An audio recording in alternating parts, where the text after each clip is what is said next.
Good evening, everybody. Welcome to the Why Not Me podcast. I am your host, Jerry Ruiz. With me today, I got one of PC's finest builders. We got Steven Prugar. Did I say that right? All right, Prugar from Big Head Tech. Give him a big round of applause. How's it going, Steven? All right, no problem, man. Um, I'm a big nerd, so I'm actually looking forward to talking to you today because I like computers. I built my own, and I see that you build a good amount of them. So,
all right. So you want to go ahead and maximize people's potential on their PC, right?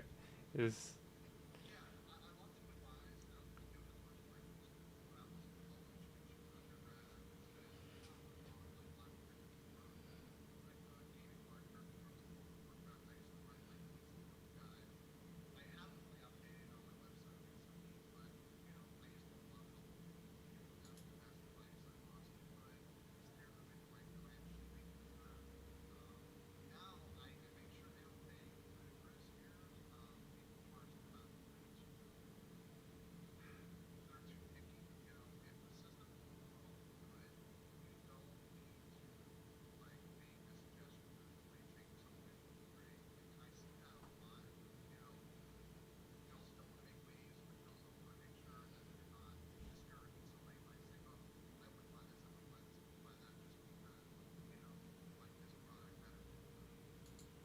um, give me a quick second. People said they can't hear you, which is very unfortunate.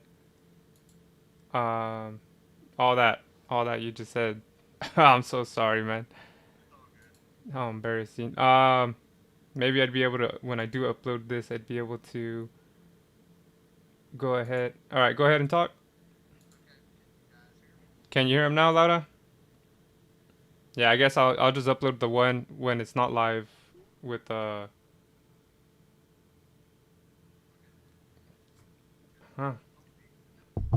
Yeah, I hope so too. I don't know why it changed the setting. I literally checked before. This has happened one time, which is why I double checked, but huh.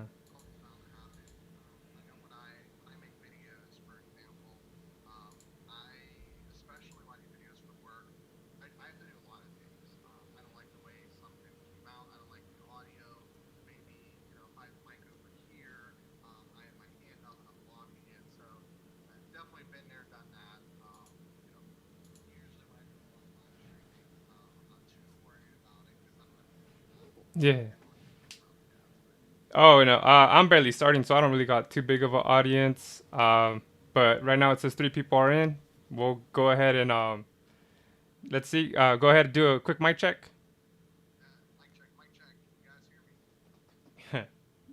Let's see. I I did not, but I will go ahead and put it up. Yeah, I hope so too. It'd be dope. Uh, I'm not sure if they can hear you though. Let me see. Let me type it in. YouTube and Twitch. Yeah, go ahead and type in why not me podcast and let's see. Yeah. Well, hey, look at that. I guess we're gonna go ahead and see how to troubleshoot a a live stream, huh?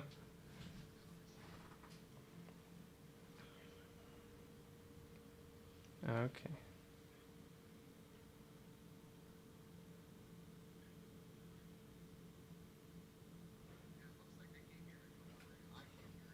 Huh.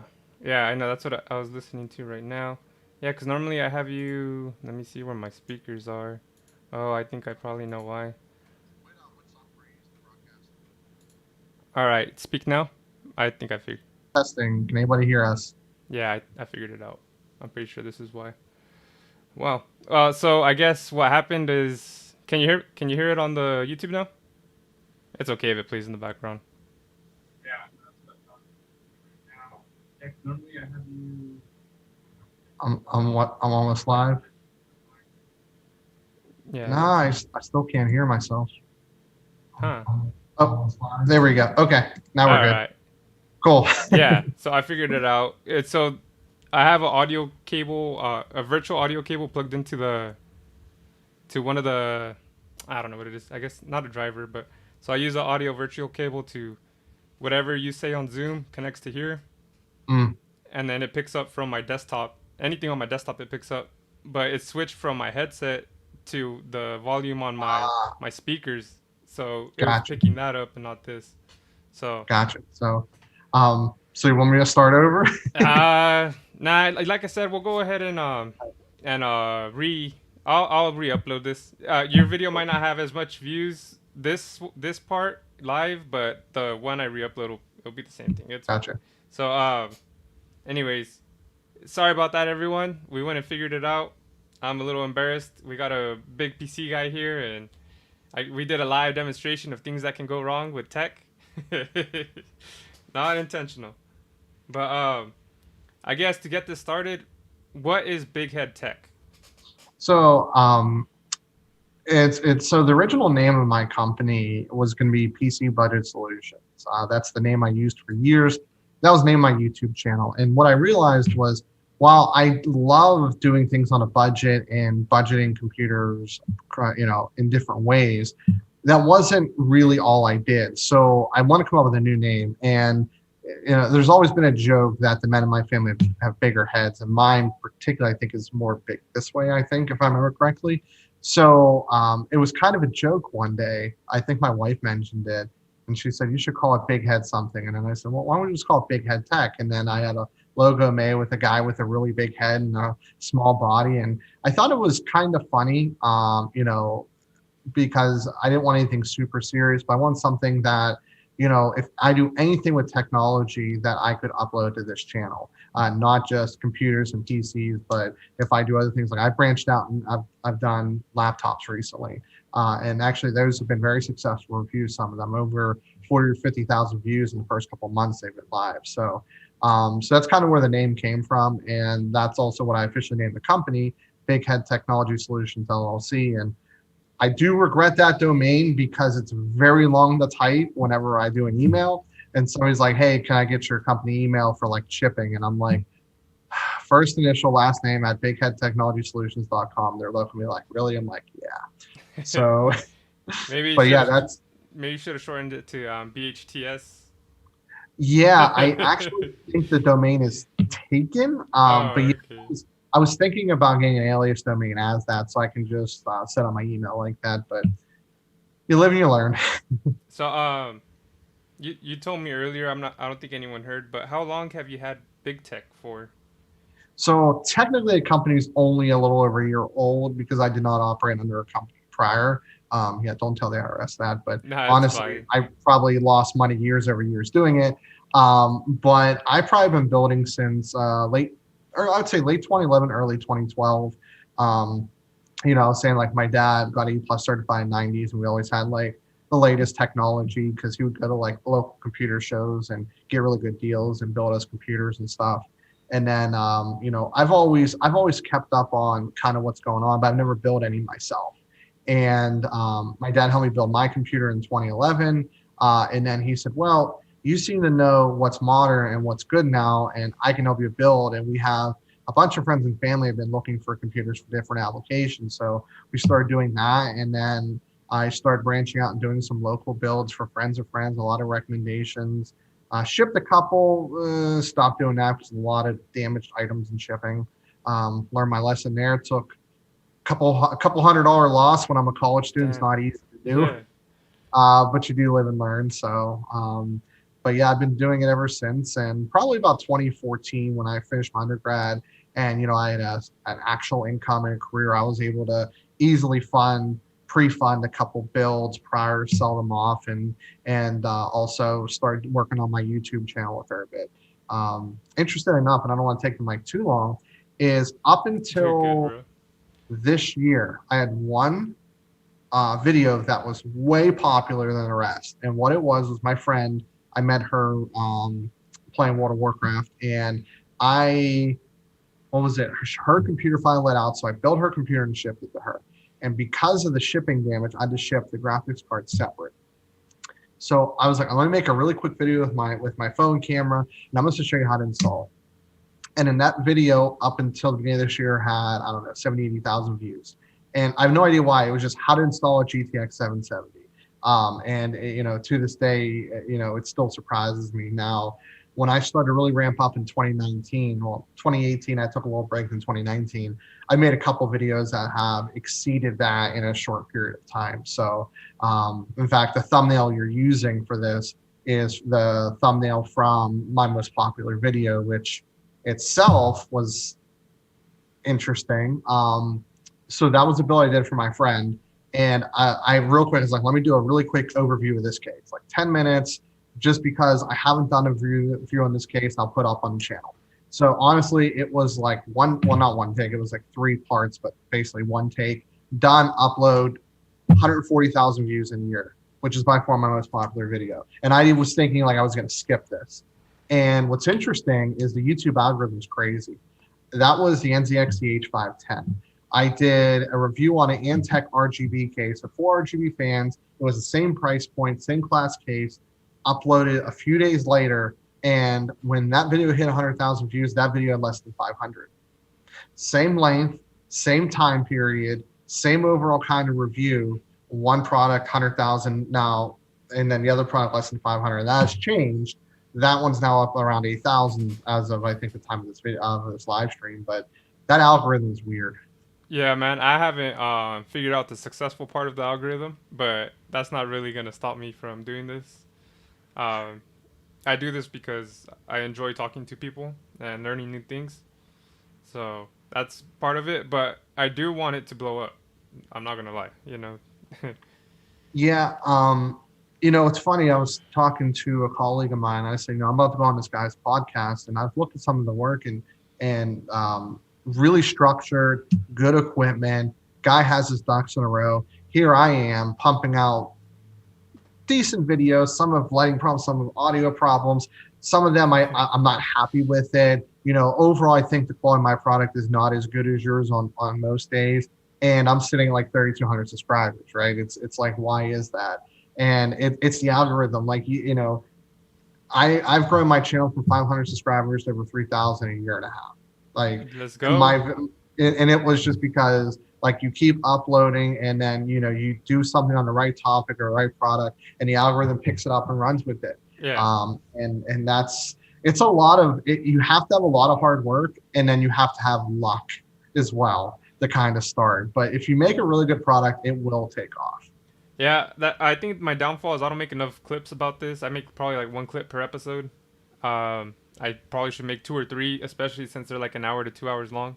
I have a lot of content to use, but yeah, that's my biggest downfall. I work a lot, so that's an excuse. I shouldn't make excuses. But I listen to it like at my work, and like I like it, and I'm always like, oh, this is a good segment. I'll be like 5 minutes, I'll be like from here to here, and then I just never do anything with it because I guess I'm dumb. Yeah, it's tough.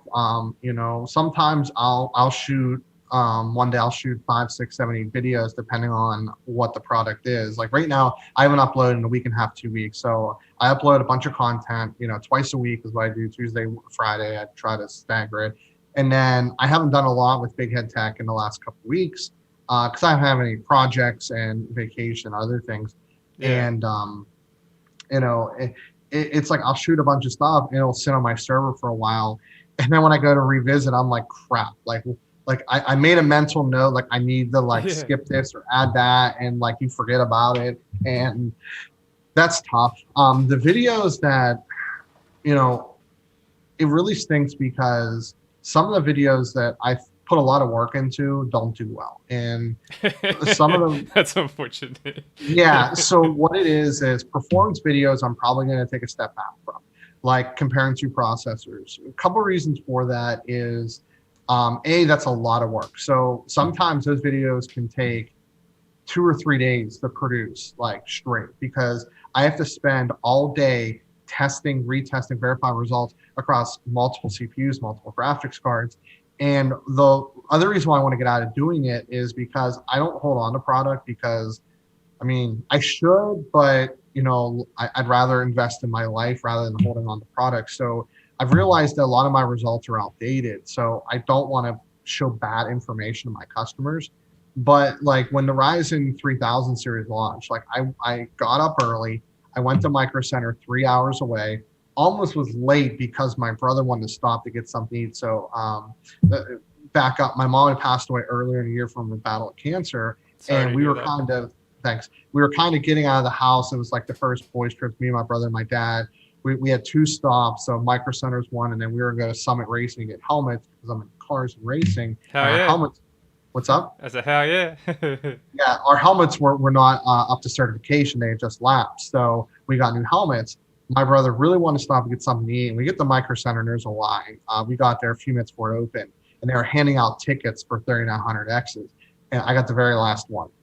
And I almost didn't get my 3900X. My brother wanted to stop, but I got that. I got 3600, I got 9900K, and then I got a 9600K. So I bought all that, went home, spent all that night into the next day doing all this test, published the Hold review, and on, I hold don't. on. Before you go What's any up? further with that. So how much did that end up costing you? Those three cards. That way, I think I spent, like, I bought a bunch of other stuff too. I probably spent about $3,500 that day. $3,500. That way for the people that are watching and don't know about computer parts, they can kind of get an idea of what Yeah. this is. Now, that's also because I bought a so I bought like a whole system for myself. So I bought all the parts for that, and then I basically bought an extra CPU, an extra board, and two extra CPUs to do the testing. No, so And that's your benchmark, pretty much, right? Your yep, yep. okay. So, and then I get home, do all the testing, get the video live, and I think that was over a year ago and doesn't even have 2,000 views. Okay. Right. Yeah. So it's So one of the most yeah, expensive videos and the most time-consuming ones, and you didn't get yeah. no. Well, I'm not saying no success, but like I guess streaming wise, you didn't get no success from it. Yeah, I've done some performance videos that have been popular, but I've realized that in order to do this the way I want to do it going forward, I need to be able to test all this stuff each time, because Windows updates and driver optimizations and BIOS updates will affect the performance. So it's not fair taking my archive data versus new data. So that's kind of part of it. I feel like I'm not giving good information necessarily. So like I'm about to do a video that'll probably drop in a few weeks. So I'm gonna be a little behind. It's gonna be another $500 gaming system for World of Warcraft Shadowlands. So I just did one very recently. It's doing pretty well. Yeah, I was gonna say Now I just saw that one. I was a little confused, but yeah, so I'm doing another one because the guy wanted to buy the system and he wasn't able to pull the trigger, and I sold to a friend of mine, pretty much at cost. But she kind of really wanted to buy it, so I was happy to do that. And I actually shipped that her, got it in one piece, and I'll talk a little bit more about that later. But I'll be doing another one. It's a little bit of a different approach. It's a better graphics card, a little bit more CPU. So I'll do a head-to-head comparison between those two systems because it's pretty relevant. Um, but yeah, that's about probably the most I'll do. Some of the data I will keep as like Cinebench and Blender and stuff like that, because that stuff doesn't change too much. What I have realized is as newer version of Blender comes out, the results do change. So I have to be cognizant of like using the same version. But yeah, I'm reusing a couple items out of there. So I don't really know how much I'm gonna have. Like it's probably just gonna be one or two videos instead of multiple product videos. Actually, I'm getting a CPU core I've never worked with. It's an an RGB downdraft one. So hopefully it's half decent. That's pretty dope. I'm gonna look forward to watching that. Um, let's see. So I was gonna say, why don't you just, well, obviously, this is easy for me to say, but why don't you just, when you do post them, be like, this is the date that these results were taken. Results may change due over time, or I don't. Um, I think that it isn't a bad idea. I don't. I think that if I'm just more careful on comparing two products at a similar time frame, that's fine. As long since I'm getting out of the game of doing historical matchups, that's probably fine. Especially with this next upcoming video is going to be centered around like a game ready for World of Warcraft Shadowlands or PC rather for $500 I think, or I think it's about $500 for this one. So it's making sure you're keeping things accurate and close together when it comes to the results. Nobody's really ever called me out for skewed results, but I know internally that the results I may have published may not have been as accurate as I wanted. One of the things I started to do, and I'm really glad. I don't know. Have you heard of Gamers Nexus? Yeah, yeah, I heard of Gamers Nexus. I like watching. So To me, he's I guess I know I like his videos, but like when he's talking about like all his comparisons, it's just like a big old stat sheet. And if I wanted to yeah, see a stat sheet, I would just look at the stats. one of the things I'm really glad he started doing is I'm sick and tired of perfect vacuum testing. I don't like it because we're now in a situation with AMD versus Intel where there's actually more issues with software, and running perfect vacuum benchmarks doesn't make a lot of sense because they want to project, well, how well will these scale 5 or 10 years down the road? Well, the reality is you're not going to hold on to a CPU much longer than 5 years. So that argument's not relevant. I like to do real world testing. So what I would do is I would always double monitor. So if I'm running a benchmark on one monitor, I'll have another one open, Chrome tabs running, video playing in the background. I like to do that kind of testing because that to me is how my customers, so most of my customers I sell to, that's how they're using the computer, right? They want to be able to see, okay, they look at, Jade's video or Bitwit's video or Linus's video, and I'm getting X amount of FPS with these settings. They take it home to do it, and they're not getting that performance. It could be 10, 15, 20% lower. Why is that? Well, they had every setting turned, or they had certain settings turned down, or when you have a second monitor up and you're doing YouTube playback, that does take away a little bit from the GPU. And if you're running into a CPU bottleneck and you're running Chrome tabs and you're really close on the memory, you can get different performances. So I like to do that. And what Steve started to do is he started to do more realistic benchmarks where how people would use it rather than perfect storm. They would like to do, I see this all the time, 1080p medium settings. Yeah, you want to show the bottleneck, but that's not how people really are going to use the application. People want to know how it's going to work now in the next couple of years, not 10 years down the road, they found out this CPU was really 10% faster than the other. I think that's a waste of time. Yeah, I agree. That's I think that's pretty dope too. It's different, and I feel like if you can differentiate yourself from others, it's a big plus. Yeah. I don't do a lot of testing. I did overclock mine. I don't have a air cooler or a AIO, so pretty much it's just that 4.2 gigahertz all cores, but 3600X. I thought that was 4.4 on that chip. It can be, but when I run it to 4.3, it crashes. I don't know if I'm overheating it or overvolting it. I don't know. Well, what I like about the 3600 that's actually in the system on right now is basically you just turn on precision boost.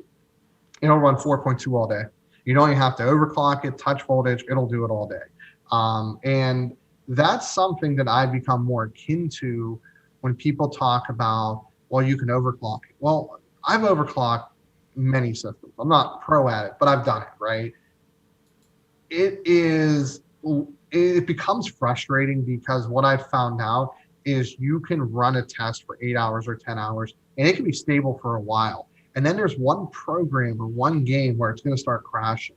So I really like to be able to do set and forget, allow board manufacturers and graphics card manufacturers to be able to allow you to set bars up and allow them to say, okay, You set this up. This is how fast we know it can run. So that's why, you know, Intel, for example, when you go to overclock their current CPUs, sure, you can hit a single button, but what you end up finding out is it'll only overclock for short bursts. You actually have to go in and make additional changes for it to actually hold that overclock. So when you start to get into that, in my opinion, and you start having to like add like maximum wattage and the window that it can run at, like 255 seconds or whatever, I think that's too much, in my opinion, for the average user. If it's a button or two and it's going to be pretty reliable, I'm all for that. If it's more than that, I don't like to go down the road because there's a lot of people that will benchmark and show performance numbers that way. But I feel like I don't want to go that route because if you want that information, it's out there. If you want the information that I'm showing, then that's why I'm showing it to you. Yeah. So maybe I don't know. I turned off precision boost overdrive, and I just set it manually to 4.2. I figured it was probably because I just figured it was getting too hot at 4.3 or Yeah. the You know, one of the things, if you're a tweaker, you know, you like to tweak your system. Some things you can do not is drugs.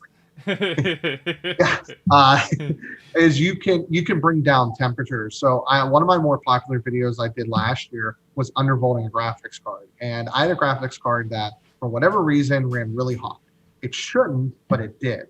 And I had found out that I did some testing with some very generous undervolting, and it actually ran a bit faster and it ran a lot cooler. Was that the MSI card or is that a different card? That was the ASRock 5700 XT. Oh, okay. Yeah, the most expensive 5700 XT that had the worst temperatures I've ever seen. Let's go. And yeah, and I actually did a test. I did like 7 different positions. So I had it on a vertical GPU mount. So I tried that. I tried sliding regular. I tried without the side panel. Like I did all these different tests just to prove. Like people are like, well, because it's vertical mounted. That's true if it's really close to the case. But I had a Lee Dynamics 011, PC011. Nice. So there's like this much space between the GPU and the glass. And what's happening is the intake will actually bring in air, bounce off the glass, and hit the graphics card. So that was actually the best position to have it in. But yeah, so I also did a video, stole the idea off of Steve from Gamers Nexus. I bought the Mecho C MSI card, and it had some pretty crappy thermal pad applications. And that video did really well. I actually sent it back to MSI. They had that card for 6 weeks before I got it back. Probably because they knew I did a video on it because I put that in the RMA. Yeah. I actually watched that video today just to, get a little feel of how you are and how your stuff is. So that's another extra view there. There you go. Oh, I also hit like too. So don't worry. Yeah, that 0.00001 cent, man. Thanks. Yeah, hell yeah, bro. It adds up. Yeah, it does. YouTube ad revenue is nice. My only thing with it is that's about enough to pay the company bills for the most part. It's not a lot, but between insurances, licenses, software, it about covers it all, which is nice. And then anything I get from Amazon affiliate, which can range from a few bucks to a few hundred, depending on how lucky I am that month. Usually a little bit extra money to put towards other projects. So it does help. And what stinks is I was actually getting revenue, and then they changed the rules, and I stopped getting revenue for like a year until I hit the plateau. I think it's like 1,000 subs or something like that. Have you got promoted or anything? Do you ever have like promotions or like anyone sponsoring you? Yeah. So I have done. So I've had some manufacturers have sent me products to review, and I make it very clear I don't care that I'm small. If the product is crap, I'm not going to review it. And if you really want to review it and it's crap, then I'll let you know. Now, there is a video that I have done that I've contemplated bringing down, because the only reason why I haven't is because I didn't recommend it. I didn't feel it was a great product. I kind of said that in the video. I said it's good because it's, it gets the job done because it's cheap, but it was a Wi-Fi extender. But I've watched it over and over again. I felt that I didn't mislead anybody, but some people still buy. And, it still does very well. I get probably a couple thousand views a month on it. All right. Sorry, everyone. I'm back. I think no one's watching right now. Hopefully they all come back. Sorry, Steven. I apologize to you. All good. I'm used to the realm of technical difficulties, so this is nothing that would upset or frustrate me. So Yeah, I don't know. I don't know. Like I said, I don't know if this is the reason why. I took it out. I put my RAM settings to auto. I remember I had them on manual, and then I turned on the DAOHCP. That's what I had them on now. I think maybe that messed it up. want to pick up where I left off? Yeah. So you were saying you might take down that video of Yeah, that review. I've contemplated taking it down, and I decided that at any point, if I want to keep this up for monetary gain, that's when it's time to axe that video. It's probably not my top 10 anymore, so that's definitely a plus for me. But I want to keep it up because I think that I'm objective enough to give a good opinion on it. And that, if people still buy the product, I get questions about it and I try to answer as much as I can.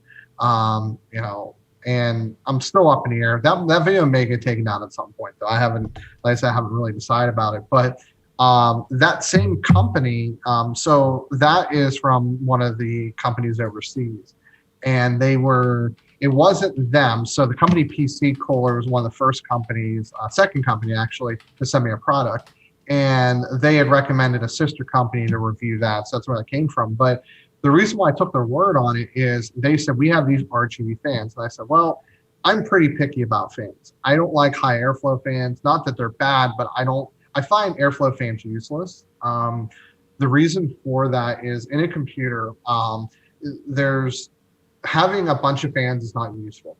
There's two things that you have to consider, pressure and airflow. What I mean by airflow is how the air comes in and leaves. So ideally, the air needs to come in from the bottom or front and exit through the rear and top. So the thing a lot of people realize is just stacking a lot of fans isn't good. You need to make sure you have the air coming in and exiting properly without too much obstruction and things of that nature. The other thing is having positive air pressure. So you want to have more air coming in than going out. And by doing that is you have like 3 in, 2 out, 2 in, 1 out. And the reason for that is dust. So if you nice. If you have more air coming out, what will happen is air will then push out through the crevices. If you have more air going out than coming in, air will come in through all the little openings through like the side panel and everything like that. And then those aren't filtered, so you end up with too much dust. So the reason why I don't like airflow fans is because most cases nowadays have mesh or a fair bit of obstruction in the front, and having a high airflow fan does nothing. You will not get any air in. So having something with a decent amount of pressure will actually force more air in through meshes, through, if there's not a lot of room and it's like a tempered glass front panel, you'll have a better chance. I don't review airflow fans for that reason. If you have a pressure optimized fan, it'll work fine as an exhaust fan. If you have a non-pressurized optimized fan as an intake and there's obstruction, it won't do anything. So I always say, always get pressure optimized fans, even though they may only perform 90% of an airflow fan for exhaust. That's fine. So I said, are these a good product? I said, give me the spec sheets. I looked at the pressure, and it was like 1.78 millimeter per H2, which is decent, even 810 RPM. So I sent them to me. And I've never felt at that point a heavier fan in my life. They're always cheap, flimsy, even like when you get like LED Corsair fan, they're not everything okay? No, yeah, I would just say my little fans here. They're like Aura Flash or some Dark Flash. They're some Yes, $30. Dark Flash is okay. They're not bad, but they're not. I don't think they're fantastic for pressure, but they're kind of Fantastic. yeah. But yeah, I reviewed them and I liked them. They can get a teensy bit loud at full RPM, but it's manageable. It's like, graphics card fan and CPU fans are going to run louder, so that's fine. And they work great. So I bought a lot of them. I reviewed them a handful of times. And in fact, actually, I'm using the full LED version. So these had like LEDs on this around, but the ones I have now, and I can show you, have the actual fan blades are illuminated. But they're actually a very heavy fan, which really surprised me coming from overseas. Before we go on, so let's see. Maybe you can tell me what you think of my little setup. I think it's decent, the fan structure I have, since you're the first professional I'm talking to. So yeah, you have to move the camera a little bit. Yeah, sorry, I know it's on me. So I have the three. Let's see. Okay, so I have the two up top, one in the back. They're both exhaust. I have this one under my graphics card, and then I have the three in front pulling air. So do you have an actual hard drive, or is it just an SSD? I have a SSD, and actually, I'm embarrassed to say I have a hard drive right here at the bottom. Okay, so what I would personally do is I'd move all the fans up, because you need, you'll still get airflow to the hard drive, but you don't need like a full dedicated fan. Just a partial fan will be fine. So that would also fill, not having a lot of gaps or no gap between the fans is going to create better pressure. Okay.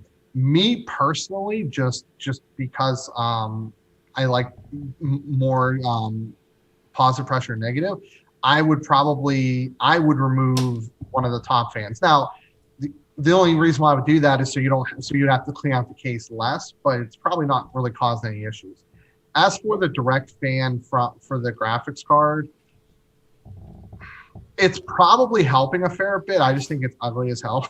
Yeah, no, I agree. So, yeah, I think it's actually being used. I just personally, I would try to find another way to avoid doing that. But if you're having thermal issues and you don't want to undervolt, that is a pretty easy way of fixing that. Okay, so everyone, I just showed you guys my computer. That's pretty crazy. It's like I just sent you guys some nudes. So don't laugh at me. I don't know if you noticed, I still have the plastic on the window of the case.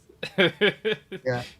But what's actually funny is when I talk to my dad or even my wife, so my wife is a techie person too, is you could ask me most products, especially CPUs, and I could spit out pretty accurate specs of them because I've worked with almost everyone in the last 8 years or so.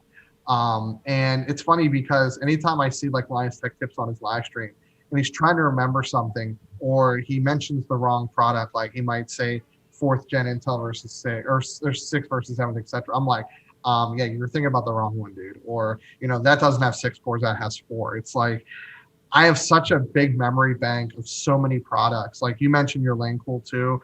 I have a picture in my head what it looks like. And I've never actually worked with that, but I've seen that case a lot. So I've worked with so many products over the years that I've just retained so much knowledge in my brain of what something looks like, what the specs are of something. And it's a little crazy. My wife always asks me, like, she'll send me a picture and she was like, what case is this? And I could like 9 out of 10 times I can tell her what case it's. I've either worked with it or I've recommended it. So yeah, that's awesome. That's crazy. So that's pretty sick because sometimes I gotta remember like specific codes or part serial numbers, and then I have to go, like, if I see them in the store, I'll be like, oh, that's pretty cool. Like I can match this with what I was thinking of. Because when you see a picture of something online, it's not the same as seeing it in person. So Yep. I think that's pretty sick that you're able to not even have to write down notes or take screenshots, just straight up Yep. remember. Yeah, and one topic I wanted to bring up is building your own PC and doing it as a business per se. Yeah. So yeah, So we can go ahead and talk about that right now. cool. So I always recommend somebody building a PC. If somebody comes to me and wants advice on what they should get, I'll always advise them, and I'll always lend my hand as much as I can. Obviously, if I'm going to be the one building it and I have liability, then that's a whole different situation. But if somebody says, should I let you build it or should I build it? And I'll always say you should build it. If you have the mechanical skills with your hands, I definitely recommend it. Because I think learning a new skill is never a bad thing. Being able to install memory or swap out a hard drive or even doing some of the basic stuff is always great.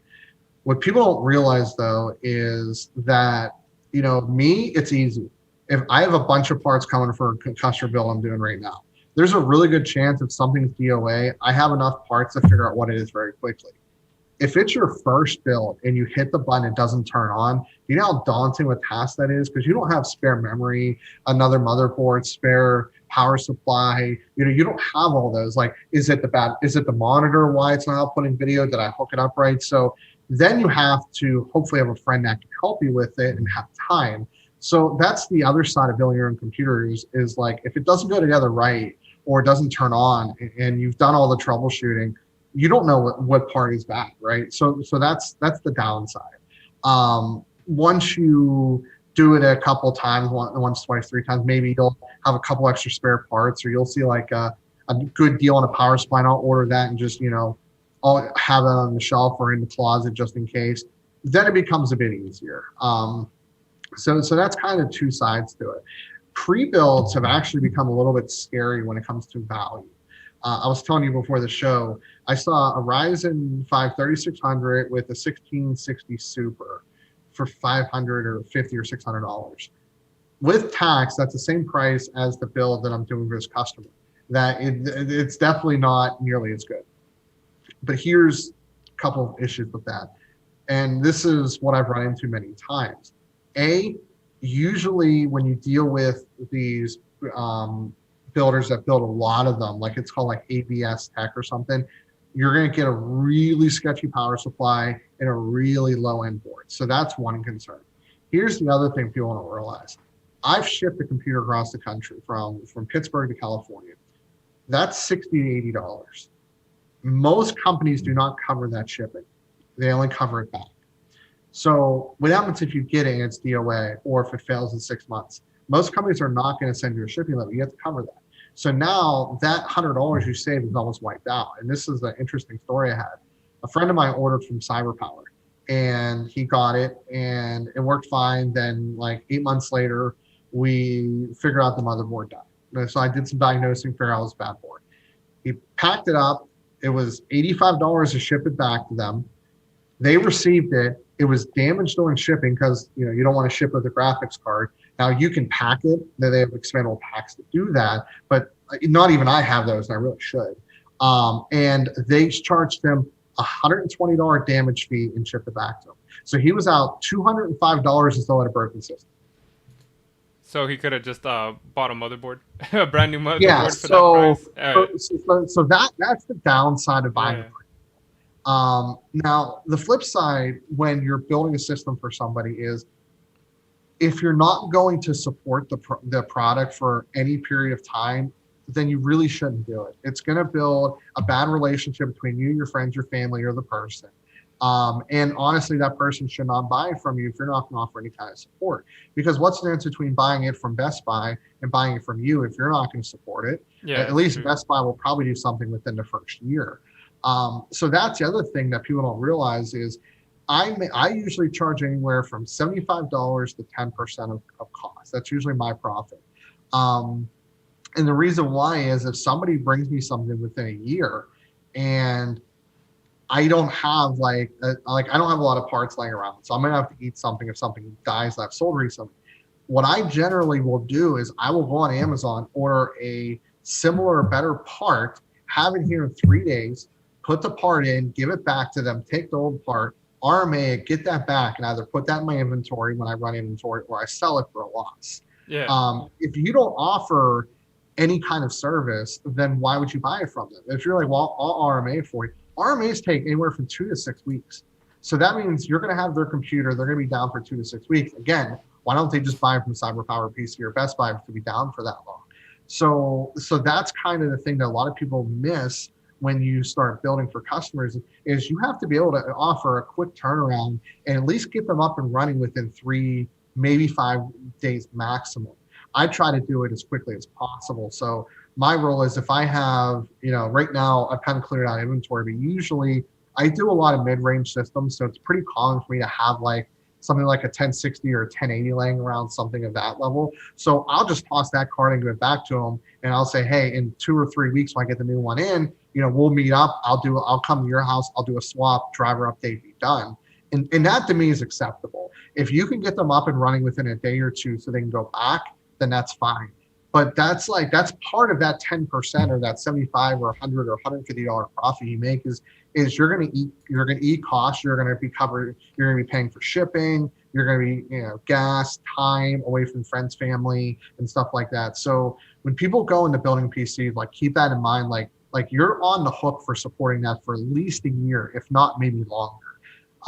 And if you can do that, then I don't have a problem with you charging more than what they could pay at Best Buy to get a CyberPower PC, because you're going to make a better quality product and you're better support as well. So you're telling me to go to Big Head Tech instead of Cyberpower, huh? It depends. I mean, they do a lot of systems. Don't get me wrong. But read the warranty. That's what I tell people. So read the warranty, because CyberPower PC default warranty is 1 year parts, 3 year labor, buyer pays one-way shipping, right? So just put that into your consideration, that if you're only saving $80 to $100, maybe look into another avenue, right? See if you have any friends or family that have built PCs for you, or go to, a local reputable builder that advertises a lot, because they're going to support it. I would be wary of PC shops unless they specialize in gaming computers, because if they're just more like business computers, they may not be able to advise you properly. So what if someone goes up, like, how do you build a computer for someone? Do they go up to you and they're like, hey, I have a certain budget, or hey, I want to game at like 1080p, I want to game at 2K. Do you work with them like that, or do they give? Yeah, so I have to drill down and ask a lot of questions. So first of all, I say, what's your budget range? Because for me, I'm going to make a relatively fixed-ish profit. So I'm going to maximize that. But also, if they say 1,500, 2 grand, then I need to drill down of what you want. If I can't deliver a product to meet your needs, I'll straight up tell them. What Because what if let's just say I want a 1080p 144 hertz gaming rig. What would you recommend? Like, yeah, so something like that, pretty easy. I'm probably gonna go something like your processor or my processor, 3600.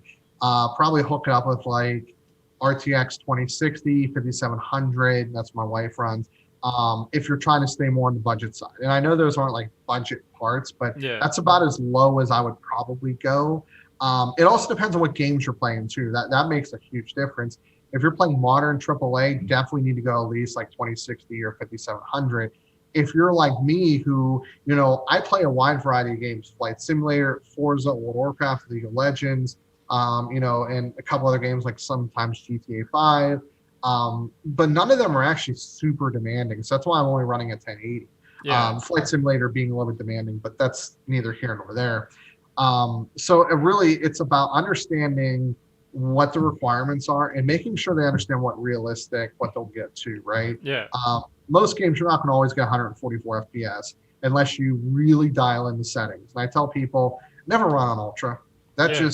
Never run on Ultra, and never run high anti-aliasing. If you run second highest notch, turn anti-aliasing down to a manageable level, you're going to have good frame rate. So I have to dig deep to figure out what their expectations are. And here's another one a lot of people don't realize. What do they have? Do they have a monitor, keyboard, mouse? Do they need speakers? Do they need wireless? I don't really recommend gaming on wireless necessarily. There are ups Because of the lag or what? It's more about connection consistency. So I actually game on hardwire my laptop now, because even though I'm right in front of the router, sometimes the connection will kind of go in and out a little bit, especially running on 5 gigahertz. So I don't recommend it, but a lot of people, they have to. So if you need all the peripherals, like there's $300 right there that I have to factor into the budget. So that's something to consider. So I'll consult them, and then I'll start putting together some things on PC Part Picker. I'll ask, like, do you have a color scheme? Do you care about RGB? RGB is a topic I don't want to talk about, by the way. Yeah, let's get into that next. I'm down. Yeah. So, I'll kind of go over everything, then I'll send them over some ideas, what I recommend, if they have any preferences, things like that. And we kind of go from there. I'll take usually $100 or $200 deposit. At least 100 is not refundable. I always say that. That being said, it's always my discretion to refund it. But in some cases, if they just straight up flake, they're not getting it back. But, if something happens, and even if I take a hit, I always believe in karma. And, if trust me, I've lost plenty of money on builds and stuff like that. But I always believe in doing the right thing, and I think that will reward somebody. Yeah, and then at the same time too, you're gonna be out all that money with all those just having a bunch of parts lying around at your Yeah, house. I mean, trust me. I mean, I'll sell it and recuperate most of it. There's no doubt about it. You know, I've kind of moved towards getting deposits from general people just to really give a little bit of commitment. You know, $100 Yeah, is not a lot. And you know what? I'll tell you, if I end up selling that computer for what I was going to sell it to you for, I'm going to refund you that money. Especially if you tell me like, you know, um, a good, I don't want to say a good story, but something that, I would understand, right? yeah, Something happened. If it's a serious situation, no doubt refund. We were talking about like this guy gave me a deposit on a system that I ended up frying because I mismanaged some RGB, just good transition. yeah. And I said, you know what, dude, like this is gonna take longer. Want to meet up? I'll give you. It was like a $250 deposit. I'll give it back. And he's like, well, do you think you can get something together? I said, I can, but like, is that okay? So I actually ended up driving out to Best Buy, bought a new 9600K. They had one in stock, got everything together because I already had a replacement board because I knew I killed the board earlier. And I got it to him in a couple of days and it was all good. But, I always believe on erring on what's right, but also don't get taken advantage of. That's hard for me because I like to be, I always try to be a nice person. Um, But at the but, same make, time, it's a business too, man. You know. it is. I mean, I'll be honest, my business is really there for IRS reasons, Yeah. write-offs, and to have fun. In case they're Um, listening. yeah, yeah. My undergrad's in accounting, my master's in information systems. But I wanna do it right. My books are pretty clean. They have to be because I have an accounting degree, so I'm held to a higher standard. So they're very clean. I make sure I log everything properly. Take all the deductions I can. Some of them, if I'm not sure, I just don't take them. But really, the goal of the business is to have fun, to play with technology, to bring content to people, and in the end, is it going to make me a lot of money? No, Yeah. it won't. But that's fine. I think eventually I would love to turn into a company where I could hire people and pay them, but And do it full oh, time, right? yeah, I mean, I don't know what I'll do with it. I have a couple different avenues that I've been working on outside of technology that could definitely turn into something. So, All right. Well, everything takes time, man. So hopefully so that goes let's well talk for you. about RGB. Yeah, I'm done with that. So RGB gives you FPS. No, it doesn't. I That's a heard joke. at least 10, right? Yeah. So So what is RGB for the people yeah. that are So watching? so RGB stands for red, green, blue. But essentially, it is controllable colors or lighting within your system. So being able to change the color. That's what's important to me. People like to do like that whole crazy rainbow effect. I That's don't like that. me either. But right now that my computer crashed and it turned back on, it went to the Yeah. default setting. So here I'm gonna see. Do I have enough length here? So it's actually green. Just trust me on it here. Yeah, Let me it go looks ahead like a and yellowish white on my screen, yeah. It's like you can and then yeah, see. I could see it But inside. what I'll do here is Oh look, it's now I'm loading up the RGB software. there I am. What's up, everyone? Uh, Let's go. yeah, give it a second. There we go. Now it's kicked in. And what I like is being able to like if I change my mind on a color. So say I want to make it blue, very easy to do with the software. Red, Hey, yeah, I yellow. normally have mine red breathing. Yeah. So the difficult part with that is there's two different kinds of RGB, and RGB is a pain in the butt. It's gotten a lot better over the last year, but a lot of things don't like to work together. Example is I would never recommend anybody get anything from Corsair What because the IQ system? yeah, it doesn't like to play well with a lot of other RGB systems because it runs completely separate. So that's why I don't like Corsair that much, to be honest. Now, if you have like Corsair memory and a Corsair cooler and the maglev fans, then sure, go for it. It'll work together. But outside of that, not so much. Hold, hold Well, on. I mean for RGB, not Yeah, for products in general. I know. But But then again, this RAM is just being stupid. So, or maybe it's me. Hold on, I had that right. Look, free product. Free product Focus. for Oh, Vengeance. wait. There we go. Yeah. Vengeance LPX DDR memory. All right. Now flip that around for me. I want to read the label. See if we can get it in focus. Oh, Uh, uh, almost. there you go. Ah. Oh, All right. Yeah. 3200 CL19. So 3200 megahertz CL19. So you're probably 19, 20, 20, and probably 30 or 40. To take a guess. Now you're out of focus, by the way. That's fine. That's how I see normally with that people. If you wonder how it looks like without glasses, that's my life. Yeah. So there is two kinds of RGB. On the motherboard, there will be pins. There will either be 4 or 3. And it's funny, you would think, well, the 4 is better because it's 12 volt, and the 3 is not as good as 5 volt. And it's actually the other way around. So the 3 pins what's called addressable. And what that means is, ARGB or yes, ARGB? ARGB, yes. And what that means is you can technically individually change each LED diode to a different color, technically. Um, so there's two standards that came out very close to each other. And up until probably the last 6 to 12 months, only AMD was kind of up to date with having these standards on their board. Intel only did on their higher end boards, not their budget lower end boards. And what you end up finding out is some software doesn't like to play well with RGB, which is kind of a pain in the butt. RGB software for up until probably late 2019 really wasn't great. ASRock was the most solid for me, but all of them have gotten better. But some of them. What's one of your favorite softwares that they run? Like right now, my motherboard is Asus, so it's all Armor Crate. Aura Sync. I've not had fantastic experience with Aura Sync, but I haven't messed with them in the last year.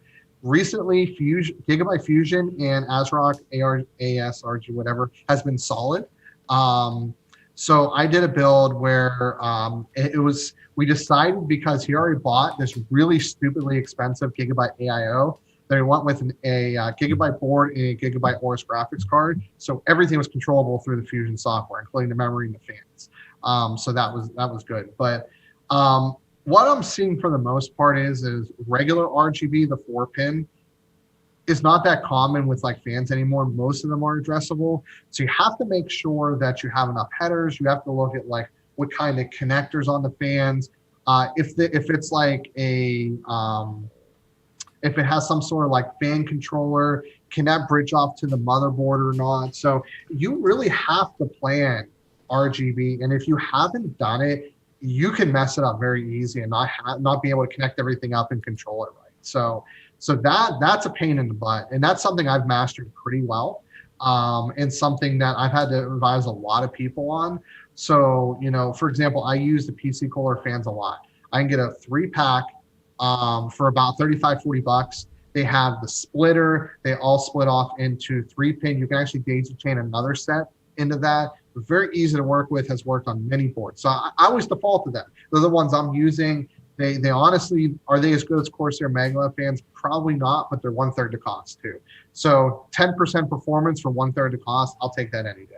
And it doesn't increase too much your Your PC budget. experience Yeah. anyways. Yeah, but your budget goes up or goes down. Yeah, that's the thing. So, can you do RGB on a budget? You can.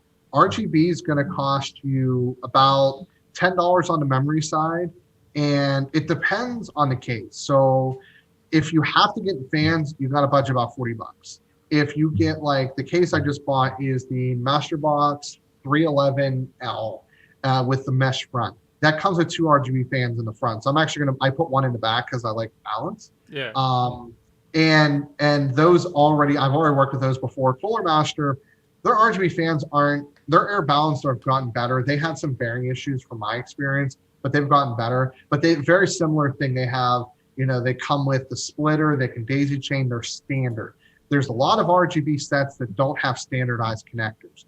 That's frustrating to deal with. So that's true. These dark flash ones, it came with the splitter. It goes into the ARGB, the 3-pin, but the actual the splitter or the control, what is it called? The control. Is it like a box? Or? Yeah, it's a little box you plug in the fans. There's 6 pins, so yeah. It's not like I can connect any other 3-pin fans or anything into it. So Yeah, so that becomes very tough. It's gotten better. I would say a year ago we were in a much worse situation because there was still a lot of 4-pin out there, and like Corsair, like they have their own ecosystem, right? yeah, Like you can't. I don't even think you can control it off. No, you can't. You can't control off motherboard software. You have to use the IQ, and this is where the problem for me comes in at is when I build a computer for a customer, one piece of software, or in some cases, you can actually remote as well. I did a build recently where, oh yeah, it was the guy with the gigabyte system. So I think he had Dark Flash, or I think, yeah, it was a Dark Flash case. It came with a remote, and there's a button on there that says motherboard sync. When you do that, then you can control out the motherboard. I forgot to include the remote. I had to mail it to him, but he only lives on the other side of the city. So yeah, neither here nor there. But that's acceptable to me. Like once I show him how to use it, like, hey, if it ever messes up, make sure you just resync it, use the software. yeah. But if you're using multiple softwares, it's cumbersome for a user and they're not going to want to utilize That and then too, the lights might not match up exactly. Yeah, it could be a it. second Yes. off. White is usually the problem with that. I've noticed white and yellow. Those almost never match up with memory. Memory's always off for some reason. But there's really not much you can do about that, you, unfortunately. you think memory maybe is a little different because it's directly into the motherboard, and so it's getting more power or less power somehow? Um, I don't know. I just think maybe they're using different diodes or whatever and just Yeah, projecting a little differently. So, but I mean, that's not really the end of the world. I've never had anybody complain about that necessarily. But people always like associate RGB with the multicolors, and I say no. Like I don't care about that. I want to be able to get up and say I'm going to move to be blue. So I like to just literally open that software, hit blue, and I'm done. yeah. And I can individually change them too, like the fans this color and the front that color and everything. But You could do like breast cancer awareness month and just have it pink for the whole month. so And I have a question for you. sure, no problem. Did you have a pretty big support for the military? Me? Yeah, Yeah. I like the military. One of my friends is in the Air Force right now. My brother-in-law, he was in the Navy. So, I mean, I don't donate anything to them. I don't go out of my way to support them. But yeah, I like the military. They're out there fighting for us. It's like, you know, So I wanted to ask that before I brought up this. That's why I didn't want to it's cloud your channel no, it's because okay. it's your channel and I don't want to bring topics on No, it that it is my channel, but this is episode about us talking, and you could bring up anything you want, man. That's what I like. so my wife, she served in the United States Navy for 4 years, and when people, I lean more left politically than I do right, Yeah, but I'm still more the moderate. But I have an understanding that just because like you may not agree with how the government's done with the military and the wars we've been in, doesn't mean that like you can't. That doesn't mean you don't support the people that have served, because they didn't serve maliciously in these wars. They served because they thought they were doing the right thing. So one of the things that we spend a lot of our time resources supporting, not the active military but the veterans, because she's obviously a military veteran. She has PTSD as well, and suffers from a lot of different things military connected. So last year this time, and I'm a little behind. I don't think I'm behind the eight ball, but I want to do it again this year.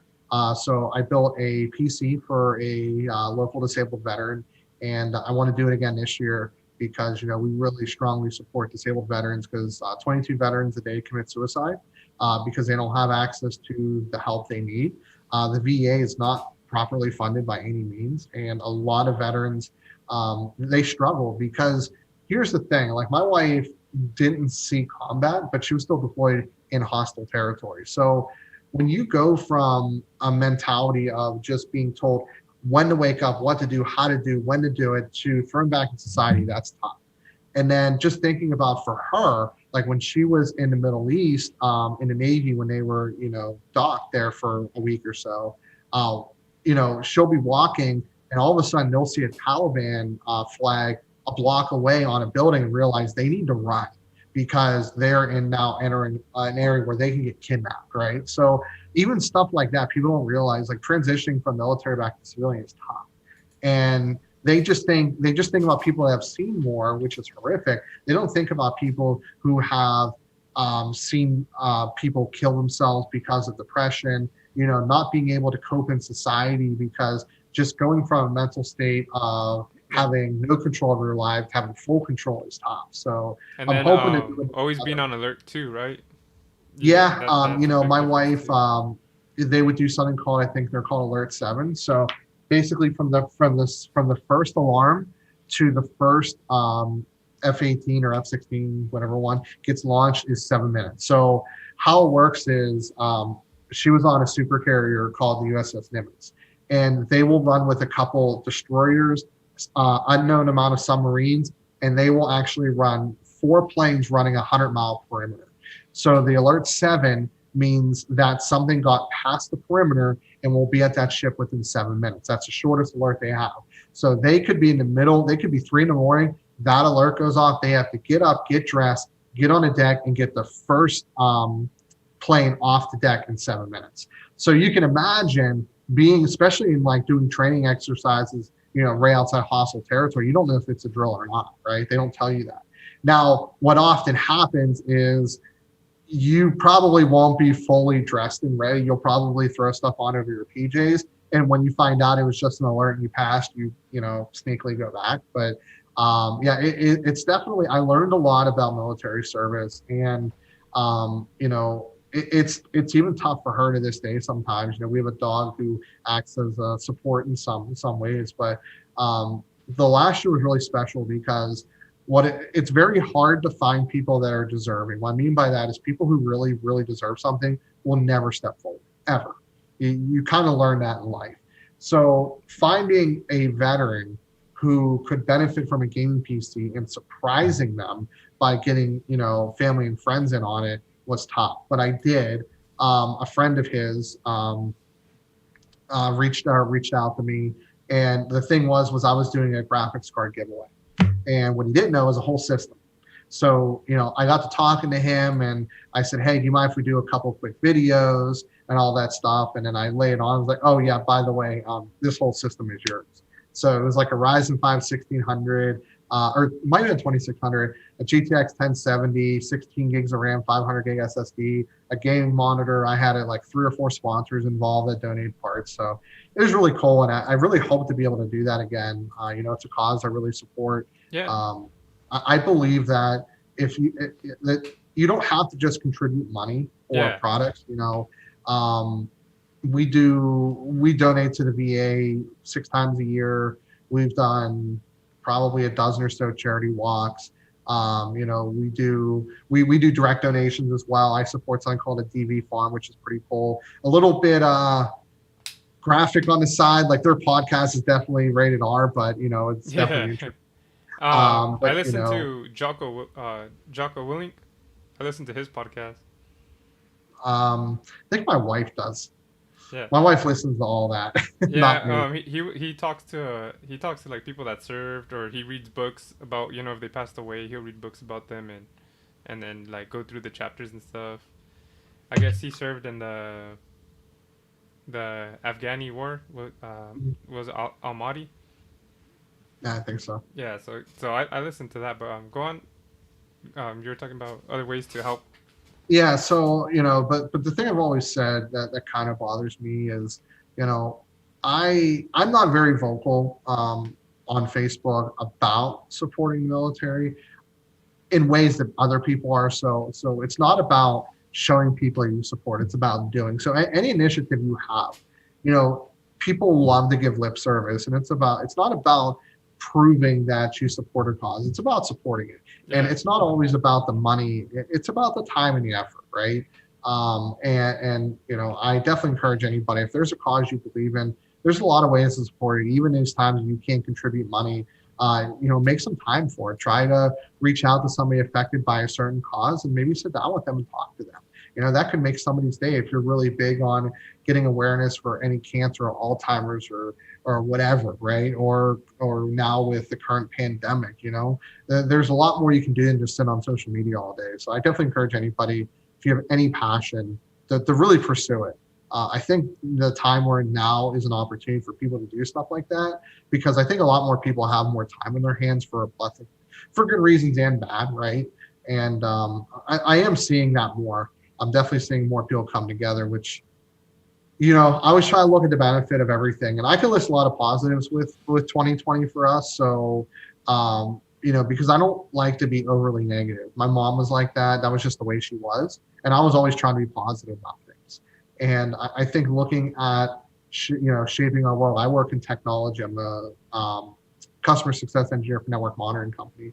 And we've had to pivot because our customers are demanding something different. When I got hired on, work from home was like 1 day a week option. We've discussed with our leadership. They said this is permanent. Like, we'll never go back to a permanent office because we don't need to. Everybody's happier. Things are going great. But we never thought that remote working was going to be a thing this quickly, right? So, there's been a lot of good positives this year. Unfortunately, we've lost, 200 and some odd thousand people in the U.S. alone. But always look at the positive thing. I think being positive is a good thing. Puts you in the right state of mind. Yeah, man. Because well, I've been working this whole time. I haven't been working at home. And sometimes I'm not gonna lie. Sometimes I'm like, man, I wish I was on unemployment, like at home, like getting paid every week to chill. But then I tell myself, well, at least I'm healthy. At least I'm still working, because there's some people that might not be able to be making money, or some people that got sick and affected by Does it. does your audience know what you do for a living? For the most part, I work at the post office. Oh, okay. Yeah, so Yeah. I'm not like secret about it. This is a place for me to be open, and I have you guys talking about your lives and everything, so I have to do the same. Yeah. Otherwise, I feel Post like a office hypocrite. is, I've had a lot of people who've had good careers there that I know. And obviously there's a lot of politics behind that, right? We've seen that pop up. Oh So, yeah, it's like what a lot of people don't realize. My wife will tell you, who do you think brings the mail from shore to the ship? It ain't USPS or FedEx. yeah, It's the post office flying it in, right? So that's what a lot of people don't realize is sometimes there's a necessity to do the right thing. Again, not too much politics, but there was a recent study that I read talking about powering America for the next 100 years. And, long story short, that it would cost a couple tens of billions of dollars to build a giant solar farm in the Midwest where we have nothing there yeah. to power us for the next 100 years. And why don't we look at Invest that? in that. Yeah, exactly. It might cost us more money now, but in the long run, it'll save the Well, didn't planet. we just print $2 trillion? Okay, I won't go there. Yeah, Uh, I didn't. I didn't print $2 trillion. yeah, but But you and then know, were you with your wife before she was in the military or after? after. So she After. served from 2010 to 2014. We met.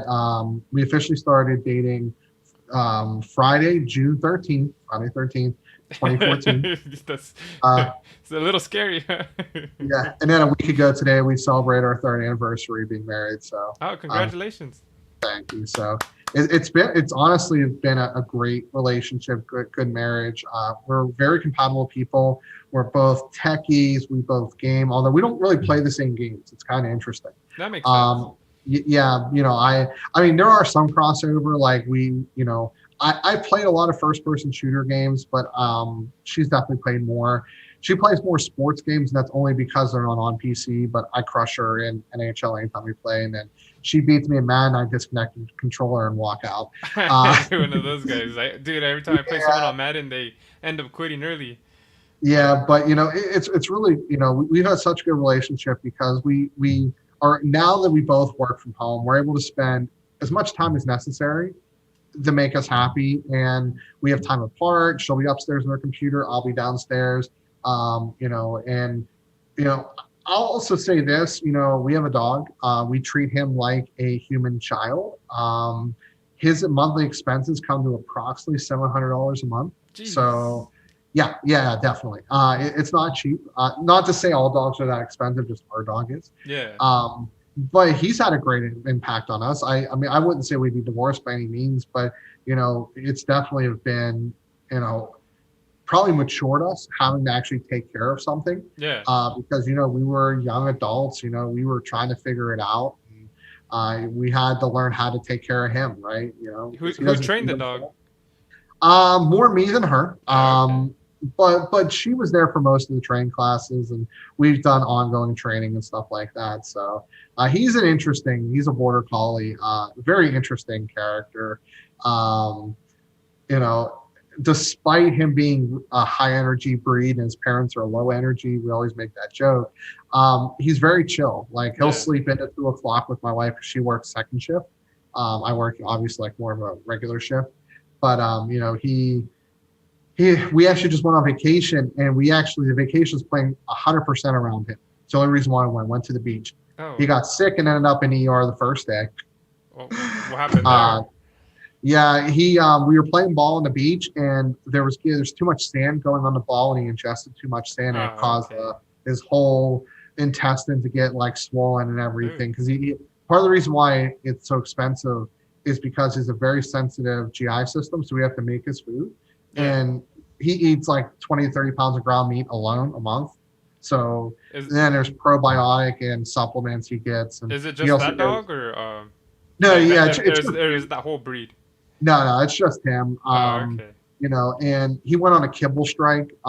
So he didn't really eat a lot of kibble, and then he just stopped eating. He would not eat dog food. We tried every trip, and then he ended up having GI issues, and then we had to make a custom made diet for him with a vet nutritionist and all that fun stuff. But he goes to daycare 3 days a week up the street, so that's another part of the expense. But he enjoys it. You went He's from building PCs to building dog food. Yeah, yeah, we cook his dog food every couple days. We do a 3 day section, but it has white rice, pumpkin, sweet potato, ground beef, corn oil, and we scramble a couple eggs together. So, And what do you make for your wife? I am the one that cooks.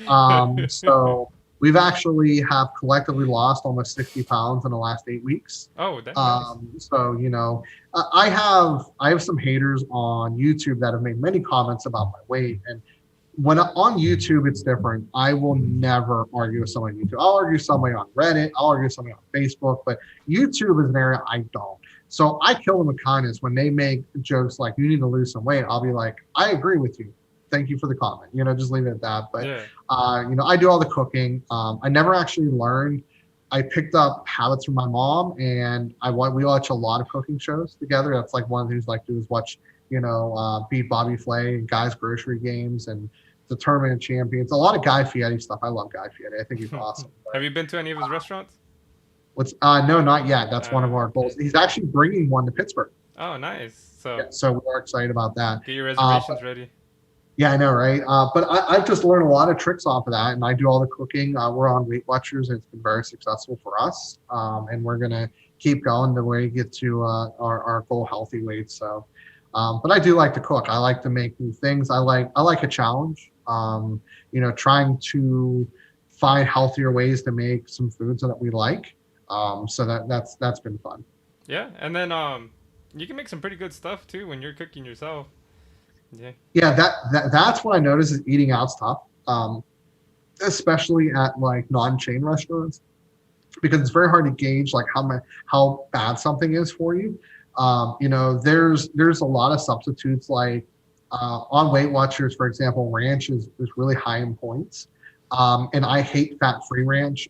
It's too sweet, and I'm the guy that likes food with my ranch, not ranch with my food. Yeah. So I had to find a way. So I found how to make my own much healthier that doesn't taste the same, but it's ranch. It's using Hidden Valley. So it's another form of ranch that tastes really good. So when you're cooking for yourself, there's so many tricks. Some of them work great, some of them not so much. Like I can make milkshakes every day and still lose weight because I'm using like sugar-free ice cream, sugar-free chocolate syrup, using almond milk that I mix in like banana and then PB2 powder instead of peanut butter, and it comes out to a really good milkshake. And I can almost drink one a day It's pretty if I'm much careful. a fat free. Yeah, it's a fat free milkshake, pretty much. Yeah, so it's still gonna be a fourth of what I can eat for a day, but if I'm conscious with the rest of my meals, I can fit them in most days. So Yeah, no, that's pretty good, man. I don't really cook. I do every once in a while. My fiance is probably watching and she'll probably agree. If she wasn't watching, I'd lie and say I cook all the time. I'm the best. You know what's fun? Have you ever used I think not plated, but one of those systems where they send you like fresh food you cook? No, I haven't tried it. Like prep meals or what is? I'm trying to remember what we used. I can't remember. Hello Fresh is what we used once. No, I haven't heard of that.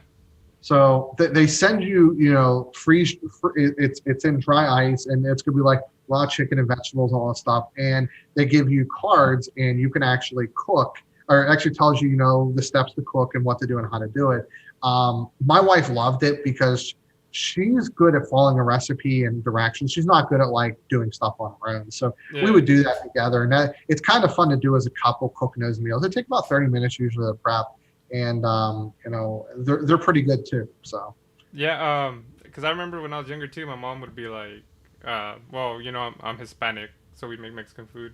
Let's just say uh, they're make half of my recipes are Mexican food. yeah, let's just say she's making pozole, like she'd be like, look, this is how you make it, and instead of telling me like, oh, you need like a certain amount of this, a certain amount of that, she just grab it and throw it in there. That's Everything how. she, yeah, she just grab it, throw it in there. I'm like, all right, well, if you tell me, I'll learn, but you're just like, yeah, I don't know what the heck you're doing, so I never learned that way, but. Yeah, I like cooking. I do have nightmares of being on like guys' grocery games and then just literally getting memory block and not even shopping Just and bombing. getting at the very end and having no food to give to the judges. But yeah, you have a photographic memory. You don't need to worry about that. I know Yeah, that's really. just your nightmare, but Yeah, yeah, tell yourself in there. yeah. It's, Um, it's always a nightmare. so I guess we're kind of getting close to the end of this. I wanted to talk a little bit about some of your a little questions about the big head tech. I mean, I enjoy this talk. This is actually why I wanted to make the show because I just wanted to talk to people. But I hear it. That's all good. I just wanted some questions so the people that are watching for like the PC stuff. Hmm. Um, I guess what is one of the most strenuous builds that you have done? Probably strenuous as in the one that caused me the most stress. Um, yeah, because I'm gonna ask you which one's the worst. What's the worst troubleshooting you've done? So I guess if you can kind of avoid the troubleshooting. Yeah, so probably the most stressful build was probably the one where like I'm trying to figure out the problem with that i5 and it wasn't booting after I replaced the board. And I'm running around. This customer's supposed to pick up that night and nothing's working. That was really stressful because, I want to deliver a product and I don't want to go off topic, but I am very, and we mentioned this before in my life, very meticulous on a product. I do stress testing. If there is any problem, if it doesn't pass a stress test, if I have to delay pickup, I'll tell the customer like, hey, like I'm doing testing. I'm not like the result. I need more time. Me, I will deal with stupid issues all day. Like you do, like you have memory issues probably with your memory, and, I thought you were gonna and say I'm a they'll stupid probably issue. still never fix those, I thought right? you were gonna say Uh, I'm a stupid issue. yeah. So, but like when I deliver something to a customer, like I'm very big on thermals. I will eat into my profits if I have to buy an aftermarket CPU cooler, because if I said this is going to cost them X amount and I make a miscalculation, I need a better CPU cooler. In that most cases, I'll eat it or I'll run it past the customer. We'll split it if they're cool with it. But I'll eat it if I have to because I'm all about delivering a product first. and I that's believe in because my reputation. your blueprint was wrong, right? I guess Yeah. your So schematics. yeah, that's happened before where I run thermal tests. It's not overheating, but like for me, I want to stress test a CPU no higher than a peak load of about 85 and a sustained load in the high 70. That's my preference. Everybody's gonna have their own, but that's my preference. So if it's much higher than that, then I got to figure out what's going on. But yeah, so go on to the next question because I have a good answer for that one. So what's the worst cleanup of your? No, just kidding. What's the worst troubleshooting you've done? So one of the earlier builds I did in 2013, August of 2013, I remember this one. And it was probably only my 10th, 15th build or something like that. Like, let me think. No. I may have done a few dozen by that point, actually, because that was a full year. And it was for a guy does audio, music and stuff like that. And he went from an old Windows XP machine to an AMD Piledriver APU, 8 gigs of RAM, 128 gig SSD. We've come to find out that CPU wasn't that great, but it should have been fine. And it wasn't running great. It kept freezing, blue screening. I swapped out every part, and it turns out, I kid you not, mouse What? was causing the issue. Why was it the mouse? Do you know, or is just So input devices such as mice and keyboard can cause problems with the operating system. So if you're ever having any boot issues, I always say disconnect everything except keyboard and mouse. If it's still doing it, just for the heck of it, try disconnect keyboard and mouse. But the issue didn't end there. It never ran well. And to be honest, it actually came down to he was using, no, hopefully he's probably not watching, the software you're using is crap. yeah. That's really what it came down to. Not great optimized. So what happens is it was actually better optimized for the older system because the older system had a really legacy sound card that was built in the era that this original software came from. Yeah. So nowadays, that sound cards really aren't a thing. That software just was really poorly optimized. So it was built with a certain design in mind, and so once you went away from that design, it couldn't Yeah, handle it so I've kind of learned, I don't do builds for audio anymore because I don't know enough about it. I know a fair bit about Adobe and editing because I use Adobe Premiere and everything like that. So, and gaming too. Building specifically for Shadowland or for World of Warcraft is difficult because that game required a lot of single-threaded performance. So historically, AMD was not good for them. And even the best of the best would still have 20 FPS frame spikes because the way the game was designed and coded, you really couldn't offload most of the important tasks to more than one single thread. Now that has since been improved, but even the best systems still will spike under 60 FPS in high density raids and PvP. That's just the reality of the situation. So it's gotten a lot better. And the thing is, there's kind of like a line where once you hit so much money in that game, then any more money throwing at it is a waste. Because even if you're running a 4K, you probably don't need more than maybe like an RX 5700, like the most I'd recommend, because you're really not going to run to much of a bottleneck. I have a GTX 1650 Super in my laptop, and I run level settings 60, 80 FPS everywhere. I never run higher than level 7 or 8 settings. So what's it called yeah, like I said, my 4 GB RX 480. It's time for me to upgrade. I'm waiting for the 3080 or the big Navi. I really want big Navi, but the 3080, I mean, their cards. Honestly, I would say wait for the 3070 benchmarks, then wait for Navi. Yeah. I think that 3070 is poised to be a really good value.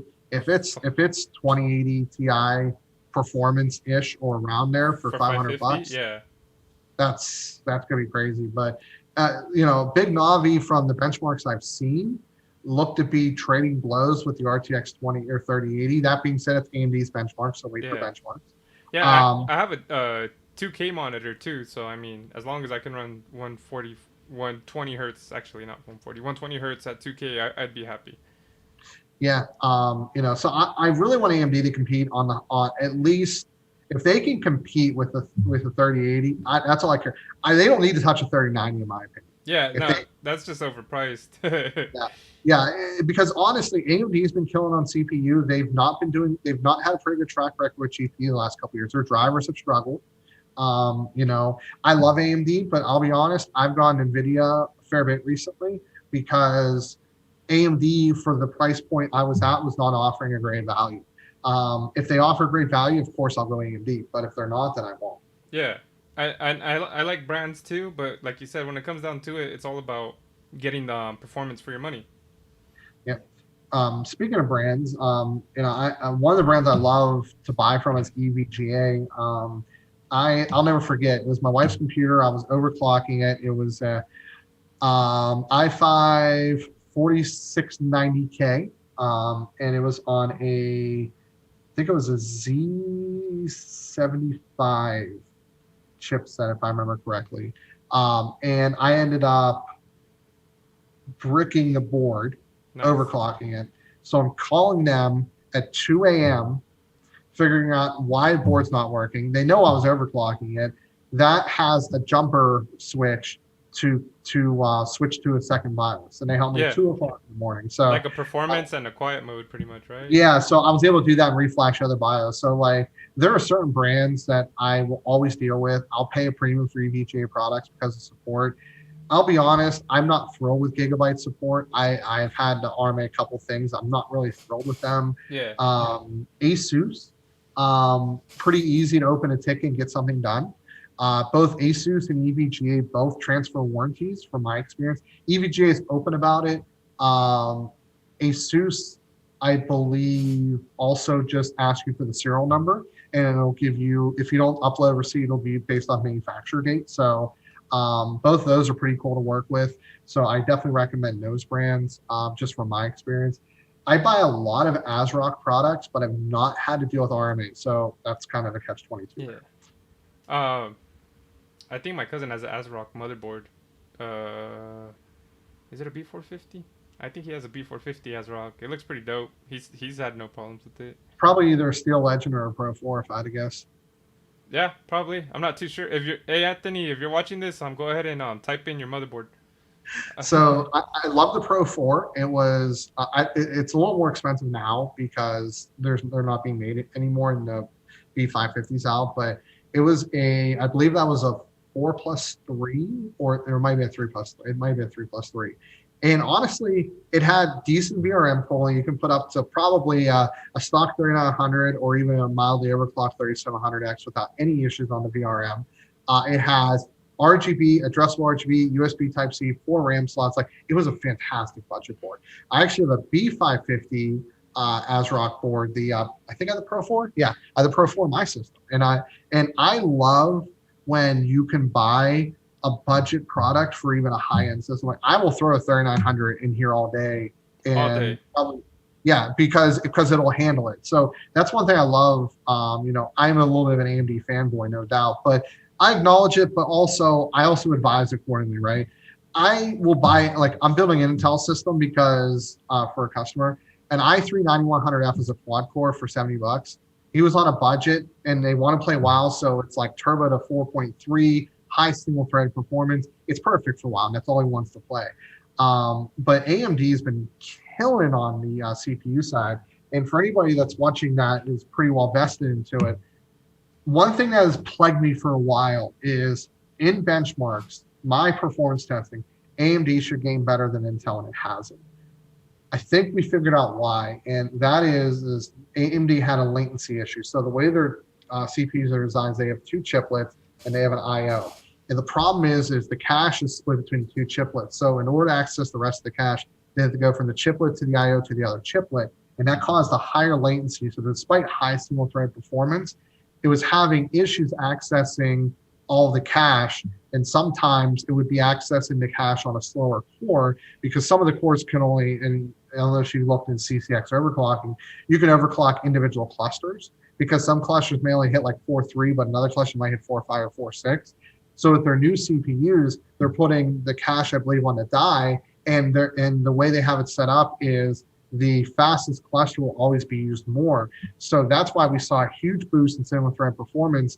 And I strongly believe that AMD will now take the crown for fastest gaming CPU out there. Let's I think go. they have solved the problem they're running into because I'm getting higher single threaded performance test across the board, but Intel was still outperforming AMD by a small margin, despite being much faster per clock speed. So I'm hoping we don't end up in the years of when we had bulldozers. So after Phenom 2 came out, we had these bulldozer chips that sucked, like really bad, where AMD just sat on their butts or Intel sat on their butts from 2nd gen all the way to essentially 7th gen, where they did really nothing for like 4 years or four generations. And now AMD's passing them, and Intel is struggling with getting a smaller processor node. I just hope AMD keeps the pedal to the metal and doesn't do what Intel did, which is got complacent. Yeah. Intel's what are they at? 14 nm or 14 nanometer plus plus plus plus plus plus plus yeah, plus. yeah. So it's insane. So it's pretty much the same. This like just revised The Yeah, revised so chip. they went to 14 nanometer in 6th gen, and now they're talking about 11th gen next year. And then the next Intel chip is in 2021. Yep, and it's still going to be 14 nanometer, from my understanding. Plus, plus, plus, plus, plus, plus, plus, plus, plus, Yeah. plus. And then So hold on real quick. He said it was a board 50 Steel Legend. yeah, I said Pro 4 Steel Legend. Yeah, you did. Yeah, the Steel Legend has white accents and everything on it. It's pretty cool. Yeah, yeah. That's why I remember. It kind of looked kind of like snow camel. It reminded me of. Yep. So isn't that crazy? I was like, it's one of those two. Yeah. Well, hey, like, you know your I said stuff. I know my products, man. Yes, sir. I'm gonna throw more motherboards at you. See. Hey, I'm actually curious. Can you cursor over to your system real quick? Move the camera over. Sure. Yeah. Give me a second. No problem. I want to see if I can see what I see in your system and tell you what I see. All right. So what do you want me to point at? Just the system so I can see it. Okay. Hold on. Let me know if you need me to make it a little clearer. Okay, so yeah, motherboard I can definitely tell that's tough gaming. Most likely B450. No, X570. That's X570. Like I said, LPX Vengeance RAM, stock Kohler. That is the. If I had to guess, I was gonna say it's a 580 or a 480. No, probably not 580 because I don't think they made any reference designs. Because yeah, for the 580, I don't think they really did. I think maybe for the 570, but yeah, it's definitely a reference design blower style. But I can. Is that a Be Quiet fan at the bottom there? Yes, it is. You seen the orange letters, or you could just tell by the design? Orange lettering, kind of set it off there. So unfortunately, I can't verify the power supply because a lot of manufacturers. But I'm gonna take a guess and say it's either gonna be Corsair or EVGA. But I just saw it being Seasonic. Yeah, so. it's Seasonic. Is that an S? Is that a 3 series? It's my OP. That's actually like the most OP thing I have in there right now. What power supply is that? Is that 80 plus titanium or platinum? Yeah. Jesus, I'm running 80 plus bronze in my system. Yep. I got it on sale. Nah, I just figured. Is that everything? Yeah. Okay. I'm telling you, it's overpowered in my system. Yeah, that's so I talked about earlier is if somebody sends me a build and it's not glaringly problematic, I'm going to give them the okay. People love to make suggestions that I would recommend you get this case, or you should upgrade the power supply here, or get this memory, or whatever have you. And it's. Are you trying to do an ad spot here? No, I wish. Yeah, see, Sonic, if you guys are willing to sponsor me and throw me some PSUs, I'm down. But what I look at is that okay? Could they save money if they did X, Y, Z? Yes. How much? $30. Doesn't really make sense to have them reconstruct the build. No, it really doesn't. If it makes sense, if it's a strong enough and a decent enough power supply, if it's well balanced, I usually give people the okay. People get way too critical with builds, and they often throw their opinion too hard. Like I love EVGA, but I'm not going to say you should get this EVGA graphics card unless I see that graphics card's formally reviews. Yeah. There's a reason why somebody picked it. So I find that to be a problem in the PC building world is everybody's very opinionated about the perfect build, and everybody's idea of a perfect build is different. I build customer computers different from how I build my computers, right? That's one of the questions I'm going to ask you after you're done with this.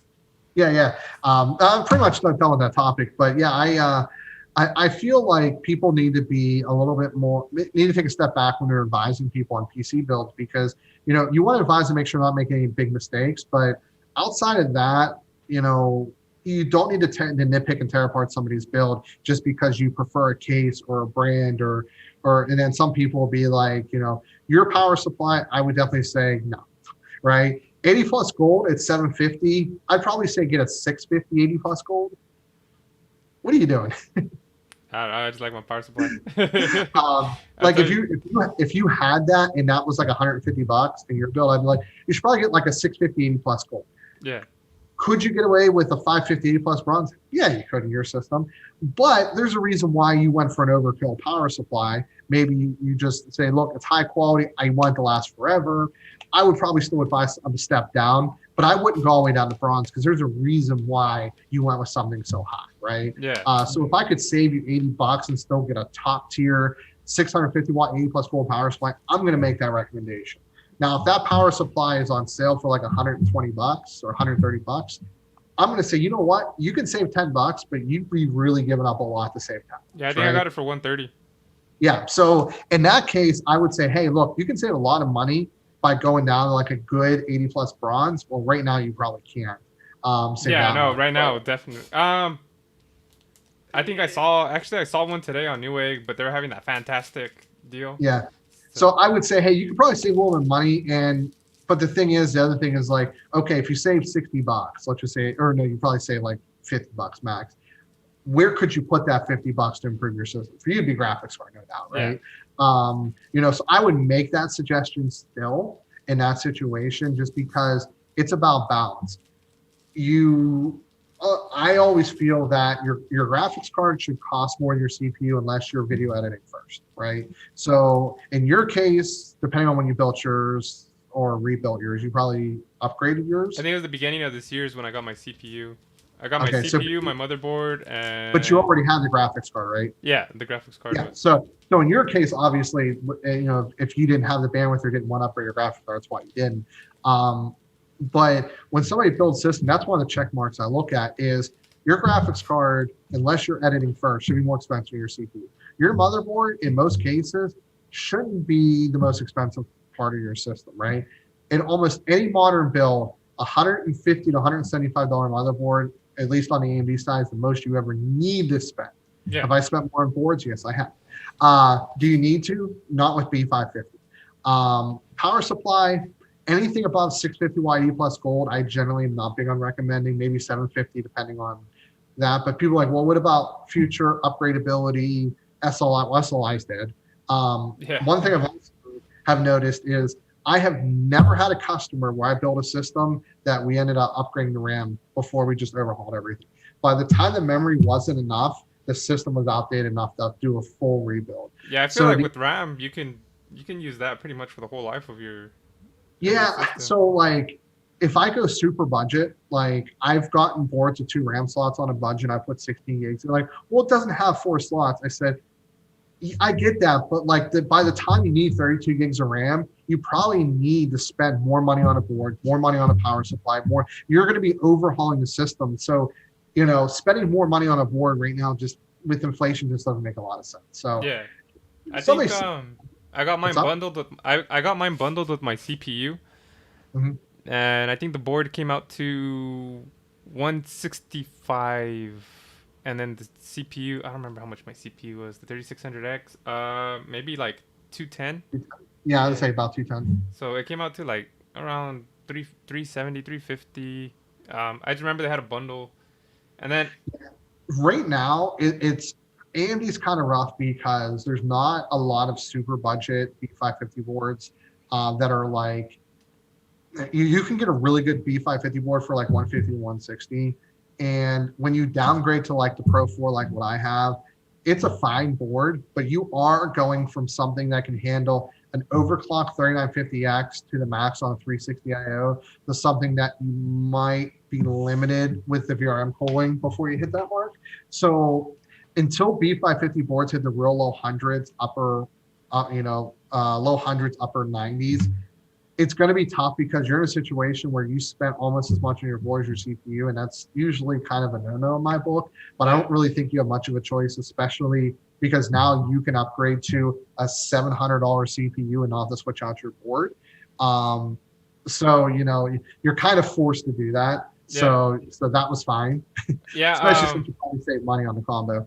And then the combo part especially. And then I kind of was future-proofing myself a bit. Because I knew I'm eventually going to get a new... I hate that word. Yeah. Well, I figured, because I've been wanting the 5700 XT, but it was that or the combo, and I was like, you know what, I'm gonna wait it out for the end of this year. They're gonna come out with the new cards. I mean, at this point, I've already waited this long, and my card is running 60 frames, 2K, which is fine for now. But I don't like the word future proofing because in 8 years, that's never been relevant for two reasons. We went through a period of stagnation where there was no need to future proof because nothing improved that much, to the fastest improvement we've seen in a decade, where everything is going so fast that by the time you're ready to do something that you have to completely redo it all. you're So obsolete. Yeah. so you know it's a good idea to future proof in some capacity. So maybe spend extra $40 on a higher quality power supply that's going to last longer and potentially handle a little bit more of a beefier GPU. So go from 550 80 plus bronze to 650 to 750 80 plus gold. I get that. Spending a little bit more money on a good quality B550 board probably makes sense because that'll be supported through probably Ryzen 6000. That I get. But some people were doing some really stupid future proofing where it just never made sense. People got 1,000-watt power supplies that never became a thing. That at no point in the history of performance was that really relevant unless you were running dual GPUs, so like two 690s Yeah. or two HD 7990s or something like that. And even so, like the scaling was horrible and never made a lot of sense. So, the future proofing used to be spending way too much money on stuff for the future, but then either things barely changed in 5 years thanks to Intel, or things are going so fast thanks to Ryzen that the platform is not able to be upgraded to what you need it to be. Like if you have an X300 series or 370 board, you're not going to be able to get on a next gen Ryzen. Yeah. So that's a perfectly good example. So you spend $200 on a high end X370 board or 250. The difference between like a 1700X and 3700X is decent, but a lot of people think that's not enough to upgrade. They're waiting for the 5000 series. Well, it's not going to be supported. Yeah. So you just blew all that money on a motherboard where it's not going to be supported. But in your case, because you bought a 3600X, and you'll probably get a 6000 series CPU unless you really need it now. Yeah. No, I'm gonna wait till the next gen. Yeah, it should be supported on B550, then or X570. That makes sense because that'll be supported out. AMD has a better history of support than Intel does. Unless I get a killer deal on a CPU that I just can't pass. Unless, but we'll see. Yeah. Yeah. So what was the next question you're going to ask? Probably about my build or something? Yeah, I was gonna ask you what's in your build, but before that, I'm actually gonna. So, what do you think about the X570 then? The tough gaming Wi-Fi. It's a really good value. If you're getting let me actually, before I say that, I don't want to stab myself in the foot here. So Reddit AM4 VRM I think is. So let me actually check the VRM of this really quick here. Yeah. There's actually a spreadsheet on Reddit that actually breaks down all the VRMs of all the motherboards here. So which one was yours again? The X570. X570 plus Wi-Fi. Who makes it? Oh, Wi-Fi. Or Asus, yeah. Yeah. So, Asus, not Gigabyte. So, Asus yeah, Tough Gaming. So that is a 4-phase. It doesn't say if it has doublers. I'll have to double check. So it could be doublers. So it could be 8-phase. It has the SIC 639 50 amp power stages, which let me see who else uses that. That's actually better than the X570 Tai Chi. That's using the SIC 634. And I believe the 639 is better. I believe. Don't quote me on it. So I would be surprised if AMD ever made a CPU that would overpower that VRM. A lot of it also has to do with the cooling of the VRM as well. So, when they put the chunk of metal on there, how's it shaped? How is air going over top? Like you have top and rear exhaust fans, so there's going to be passively air coming over that to help cool it. I had an MSI X570. It was like $200. I forget. I did a review on it. I kept the video up, but I pinned a top comment, don't buy this board. That VRM hit 115 degrees Celsius. Jeez. It was horrible. Yeah. A lot of people complained about that. It wasn't great. So I kept that up and I just put a very big, disclaimer about that. Yeah. So what's in your build? So I have You I have have a couple. multiple builds, right? Yeah. So I guess out of all the builds you have, what's in either your personal one or your best one? I don't. So the best CPU in the house is a laptop CPU. That is in my laptop. It's a Ryzen 7 4800H. It actually is more powerful than my desktop. The best CPU I've ever owned is a 3900X, but I do not own it anymore because I felt that I didn't need that much power. So currently I have a 3600, 16 gigs of memory. It's 3200. I think it's actually 3600 megahertz CL, probably 18. It's RGB memory. It's on a B550 ASRock Pro 4 motherboard. I have oh God, I don't remember it. It's an NVMe. I think it's a Western Digital Blue 500 gig NVMe SSD. I have an EVGA GTX 1080 for the win, water cooled. It's one of the all-in-ones. I got that on V stock for like $300 recently. I have a Sounds like Be a good deal. Quiet. Yeah, I have a Be Quiet DX 500. The first RGB product Be Quiet ever made, to my knowledge. Got that for free as a review sample. Hell yeah. Uh, and then the power supply is confusing. It is a CX750M. The reason why it's confusing, it's a power supply I never buy because Is that a Corsair? It's CX. it's Corsair. It's 80 plus bronze. It's okay. It's fine. But I wouldn't buy it because it's usually over $100. It's not 80 plus gold. It's not top tier. It is modular. But here's why I have it. I bought my dad a 450 watt Corsair power supply for his birthday. So I bought him a bunch of parts for testing because now that he's retired, he does some stuff for friends and he wants some test parts. I got him like a 4 gig stick of DDR4 memory, a case, a power supply, just a couple of things. And that power supply ended up dying. And I gave him one of my spare power supplies for a customer of his or a friend of his. I sent that back to Corsair. They didn't have any in stock, so they sent me, instead of the $40 power supply, they sent me this one. So I use it for that reason, but I would never buy that power supply. Yeah. And because I think I did have an 80 plus gold in my previous one. Then I use the PC Cooler Halo RGB fans. I have 4 of them. I think I have 6, if I remember correctly. Yeah, so I have a Be Quiet cooler with one of the fans on it. I have a top exhaust fan. Then I have a one of those fans replaced the EVGA fan for the graphics card. So I still have positive pressure.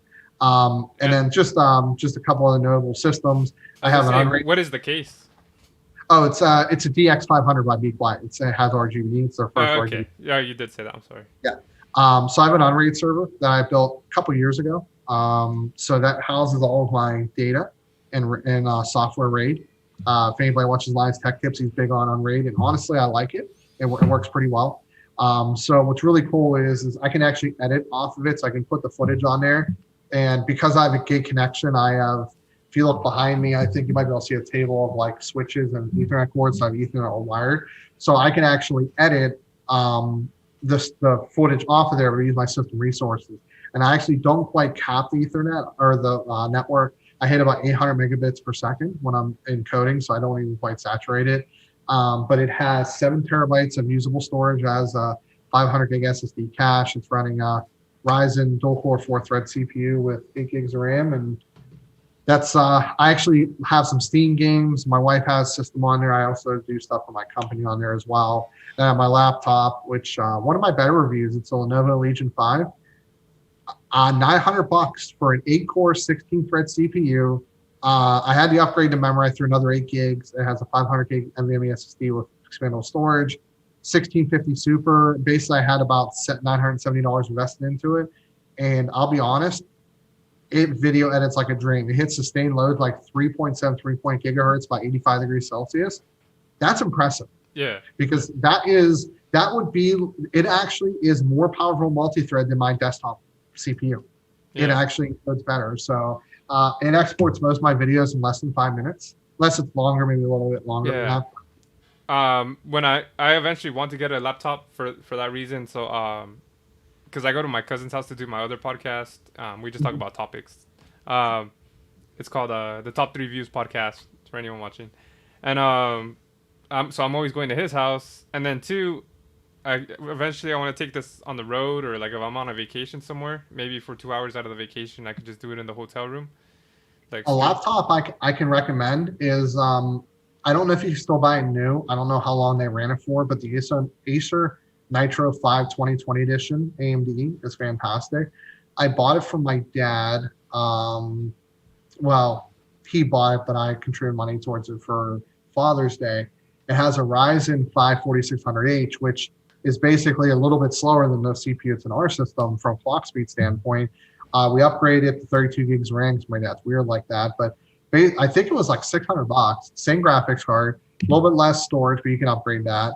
Memory, easily upgradable memory, so you can probably spend, I would say, $700 on it, give or take, to get more storage, 16 gigs of RAM, and it's great for like on-the-go editing. It'll be a little bit slower than what you have right now, but like not much. You can play a lot of your games on it, maybe like medium high detail because there's a 1650 Super. Thermals are fine on it. My dad likes it. Has a LED backlit keyboard, so that's a really good value. Why does your dad have all that RAM for and all that? Does he edit videos? Because he can. Yeah, that's cool. He literally uses it to surf the internet. Yeah, nice. Yeah, that's why I had like that's OP, but that's cool. So here's the story. So he's retired. He made some good enough investments where he's fine. He's doing well, and he had a Ryzen 5 2500U laptop, and it was an HP refurb, but it was limited to 15 watts. So it was a lot less powerful than my Ryzen 5 2500U that would hit 30 watts. So he was sick of me dogging him about how much more powerful my laptop was than his. And he had 32 gigs of RAM in that just because he could. So we ended up selling his laptop and getting him this. And he's like, I just want to have all the power. And I said to him, like, you do realize this is more powerful than your HP mini desktop that has a 3rd gen i5 and 16 gigs of RAM and a 240 gig SSD. I was like, you can probably get rid of that because this laptop is way more powerful than that. Yeah, he just likes having the PC too, huh? Just to have it. He plays a couple racing games, and I got him the basic steering pedals. He can't use a joystick anymore due to arthritis. But yeah, that's terrible. There's a couple like Live for Speed's a really cool like low key racing simulator. We both play every now and then. So he plays that too. So yeah, I remember you telling me your dad is the one that got you into it. So that's pretty cool. That I feel like that's a good way to kind of tie this whole thing is ending off with your dad. But before I go to the live questions, you said that you went on a guy's trip to Micro Center with your dad, right, and your brother. How far is Micro Center from you? So from my house, it's about 3 hours. Oh, so it's not close. Funny story. So I've been to Micro Center about 6 times in 3 years. We went to Micro Center every weekend for 3 weeks. Jeez, yeah, that's awesome. Because I had to return. What was it? I had to return something for something the next week. And then during that week, I broke my monitor and they did a one-time exchange for me. Where is it located at? Oklahoma? This one is in Mayfield Heights, Ohio, so it's near Cleveland. Cleveland? Oh, okay. Yeah. Yeah, that's the closest one. What else is in Mayfield? Yeah. I looked into how much it would be, or what do you have to do to like open up a Micro Center? Yeah, we need one in Pittsburgh. Yeah, apparently you got to be like a millionaire, is what they were saying. You have to have a lot of money in your bank for them to go ahead. The only franchise you can open with no money is Chick-fil-A, and we won't go into that topic. Yeah, I heard they only select like 1% of people too. You need $5,000 to open a Chick-fil-A. Oh, damn. Yeah, I worked for them for a very short period of time in my teens. It's a really interesting setup, all things considered, but more the way that whole company runs is interesting. I'd say, was it a whole religious reason or something that they wouldn't? No, I mean, for you to get selected, probably, but the whole concept is corporate basically gives you everything you need. They help you staff. They do everything. They do all the marketing, advertising, hiring, etc. You only keep 30% net profits, which is kind of part of it. So you don't really have a high franchise fee, but you get a lot of support from Chick-fil-A corporate. Yeah, they set you up pretty much. Yeah, they do. They control everything. So I mean, from a business model, it's fantastic. It's just, and from a diet standpoint, it's fantastic too, unfortunately. I was seeing people rip Chick-fil-A in comment section about something, not about religious reasons, but they got the name of their car wrong. They called it a crossover when it was a Volkswagen GTI, and they were like really upset about it. People are like, well, Popeyes is better. Like, you don't understand, like, the quality of food Chick-fil-A uses is really good. Yeah, no, and I know their process. Like the chicken comes in raw. They thaw it overnight. They bread it. They batter it, and then they pressure cook it there. So it's It's almost no hormones. It's near top quality chicken. It's not like grade A plus. It's like A minus. Yeah. But like, from a health standpoint, it's some of the best food out there for you. The potatoes they cut there, they get raw potatoes, they cut it, they drop it there. So that's kind of the downside, is the food is actually very healthy. Any way you look at it, they're delivering a very healthy food. But a lot of people don't agree with their stances. I personally don't as well. So that definitely is a hard dilemma on that Yeah. end. But I did work for them about 15 years ago, so I learned a lot about the process there. Yeah, it sounds like this podcast is brought to you by Chick-fil-A. Yeah, No, I wish, but no, that's yeah. They have really good food. The closest Chick-fil-A is probably like an hour from me. oof. The closest Micro Center is about 5 hours from me in LA. I live in Northern California. How close is Newegg? Um, Probably 4.5 hours. Industry's probably like 4.5, 5 hours. So it's kind of yeah, Yeah, I would recommend going to Micro Center for the experience. It's really cool. If you're a techie and you build a PC or two, it's a dream. They don't have everything, but they have a lot, yeah. right? They And have sections of cases and everything. as I say too, if you are planning to buy something, and let's just say I was in LA on a vacation or whatever, because sometimes I'll go for the weekend, like a 3-day weekend or something. Why not stop by and save some money since you're Yeah, done? definitely. And I have a contact at Micro Center I deal with. He's a really good guy. I think his name is Dustin. I have to always check my email because I don't go up there as often as I would like. But and they definitely, if you're a smart shopper, there's only certain things to buy from Micro Center. Like in the end, if you buy everything from Micro Center, you're more or less going to spend close to what you spent through Newegg and stuff. But the experience is really cool. That alone is worth it. And if you have one close to you, like my dad always said, if the Micro Center opened in Pittsburgh, like my wife needs to freeze my credit immediately. Yeah. You're, is your But dad retired? yeah. He's So retired? he's unfortunately medically retired. Oh, So okay. Sorry about that. he had a knee replacement surgery. He was a mechanic his whole life, and the doctors deemed that his work doctor said you're done. You Yeah. can never go back. My dad could barely lift 20 pounds, and you're like, how are you supposed to carry a 50-pound truck wheel, right? Yeah. And then the last year he was alive, he was taking care of my mother, being her nurse, and then now he's close to retirement. He's like gonna be 62 this year, or I think he just turned 62, so he's close enough, and he owns a Hellcat. Hell yeah. Yeah, so that was kind of like a new dream car for him. So I grew up around racing. I own a GTI myself. I've owned Mustangs. I've owned Trans Ams throughout the years. So You lost me at um, Mustangs. what's up? You lost me at Mustangs. Well, Mustang. I had a 17 Mustang GT. I had to sell Oh, it. a 17's not bad. That's Yeah, actually I like those. Yeah. I had to sell it because it wasn't a good purchase for me. Me and my wife were starting our careers. Owning a sports car with a $500 a month car payment wasn't really in our best interest. So, I did get rid of it. I'm in a position where I can buy one now, but it's like, focus on us right now. We're Yeah. doing all the right things, right? Low debt. Most of our car debt's already paid off. We almost own both of our cars. We're only 2 years old. Credit cards are gone. We have life insurance. We have savings. We have retirement. I really want to get us continue to steer in the right direction.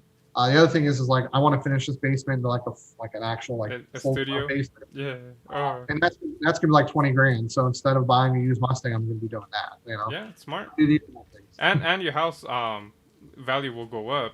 The car value goes down, so it makes sense. Yeah, we're gonna hopefully move probably next year. We tried this year, didn't work out. And we're probably gonna try and move next year. So we're gonna put some money into it. Even if we stay a little longer, we're gonna do it the way we want it. So, and I want to have a bathroom down here. That's why I'm not down here. So I gotta go upstairs and go to the bathroom.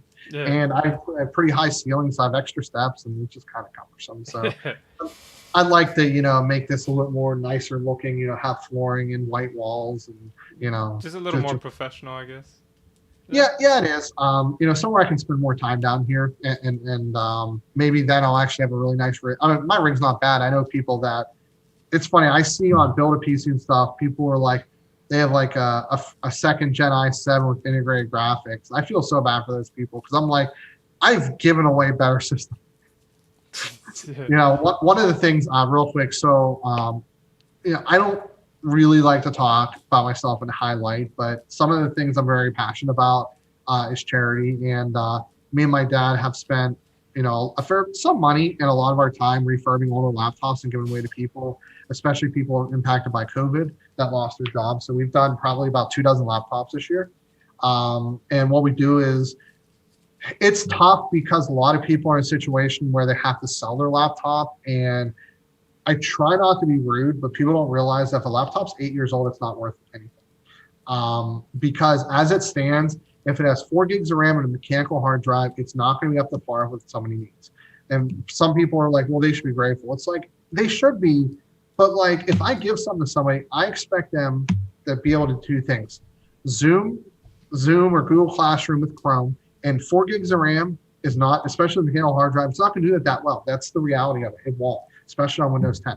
And if their kid grabs the laptop and opens up a bunch of tabs and starts watching videos and playing Among Us or League of Legends, maybe not League of Legends, but starts playing like Facebook games, it needs to be able to do that. So when I have to overspend and give you $100 for a laptop that isn't worth anything, then I have to add memory, I have to add SSD, and I have to put my time into it. Like, now I'm $200 into it plus my time, where I can buy a brand new laptop for something for $250, right?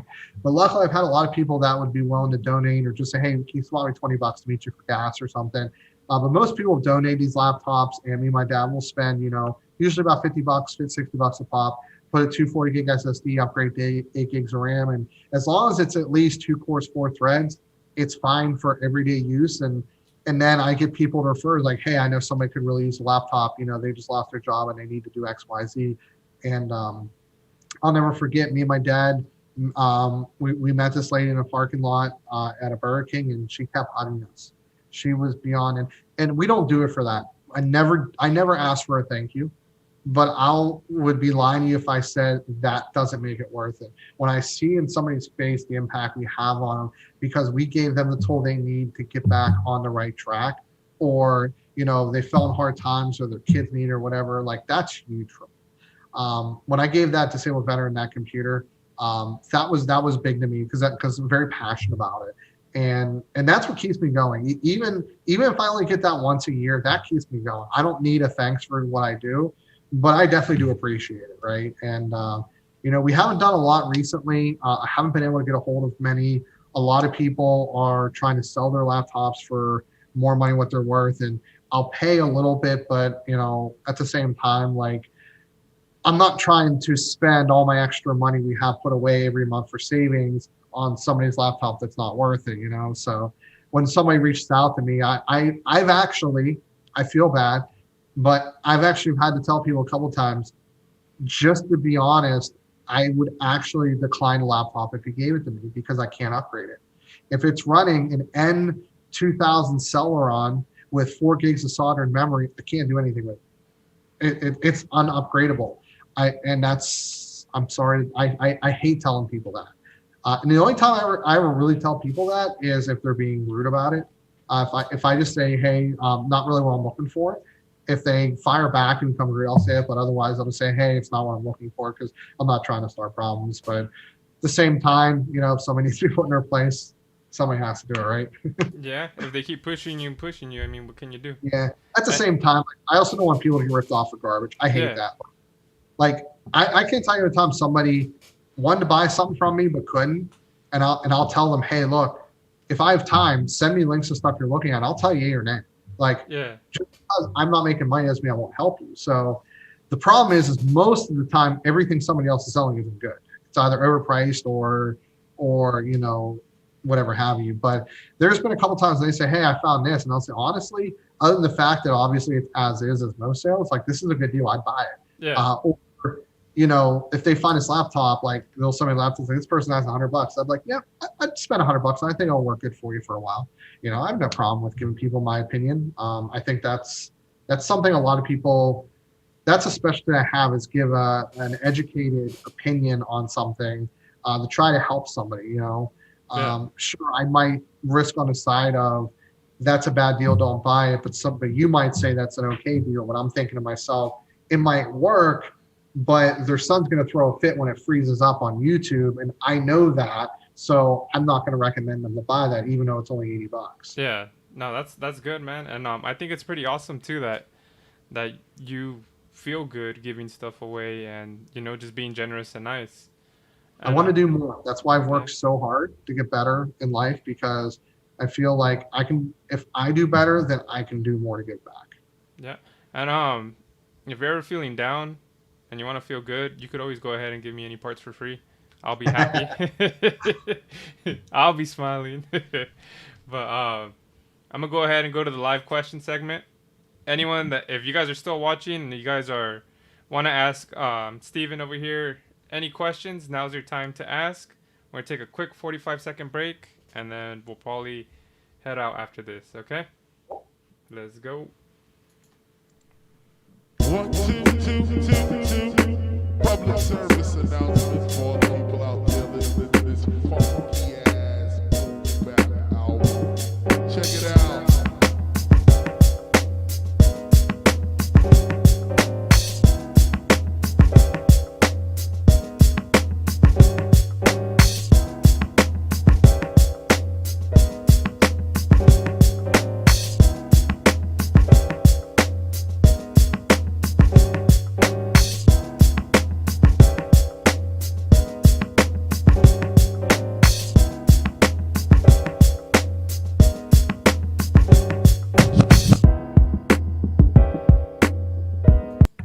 All right. So no questions, but it's all right. I have a backup plan for this. That happens sometimes. I was gonna say, do you have any questions for me? Um, so I guess I'll ask you, what are your hobbies? So obviously, you said you're kind of a techie and a nerd. So you do a lot of games. Is there any other hobbies you have? Um, Unfortunately, my hobbies are kind of expensive. I like cars as well. I have a 2016 Subaru WRX. When I'm trying to save for a house, so I haven't really been buying too much stuff for it.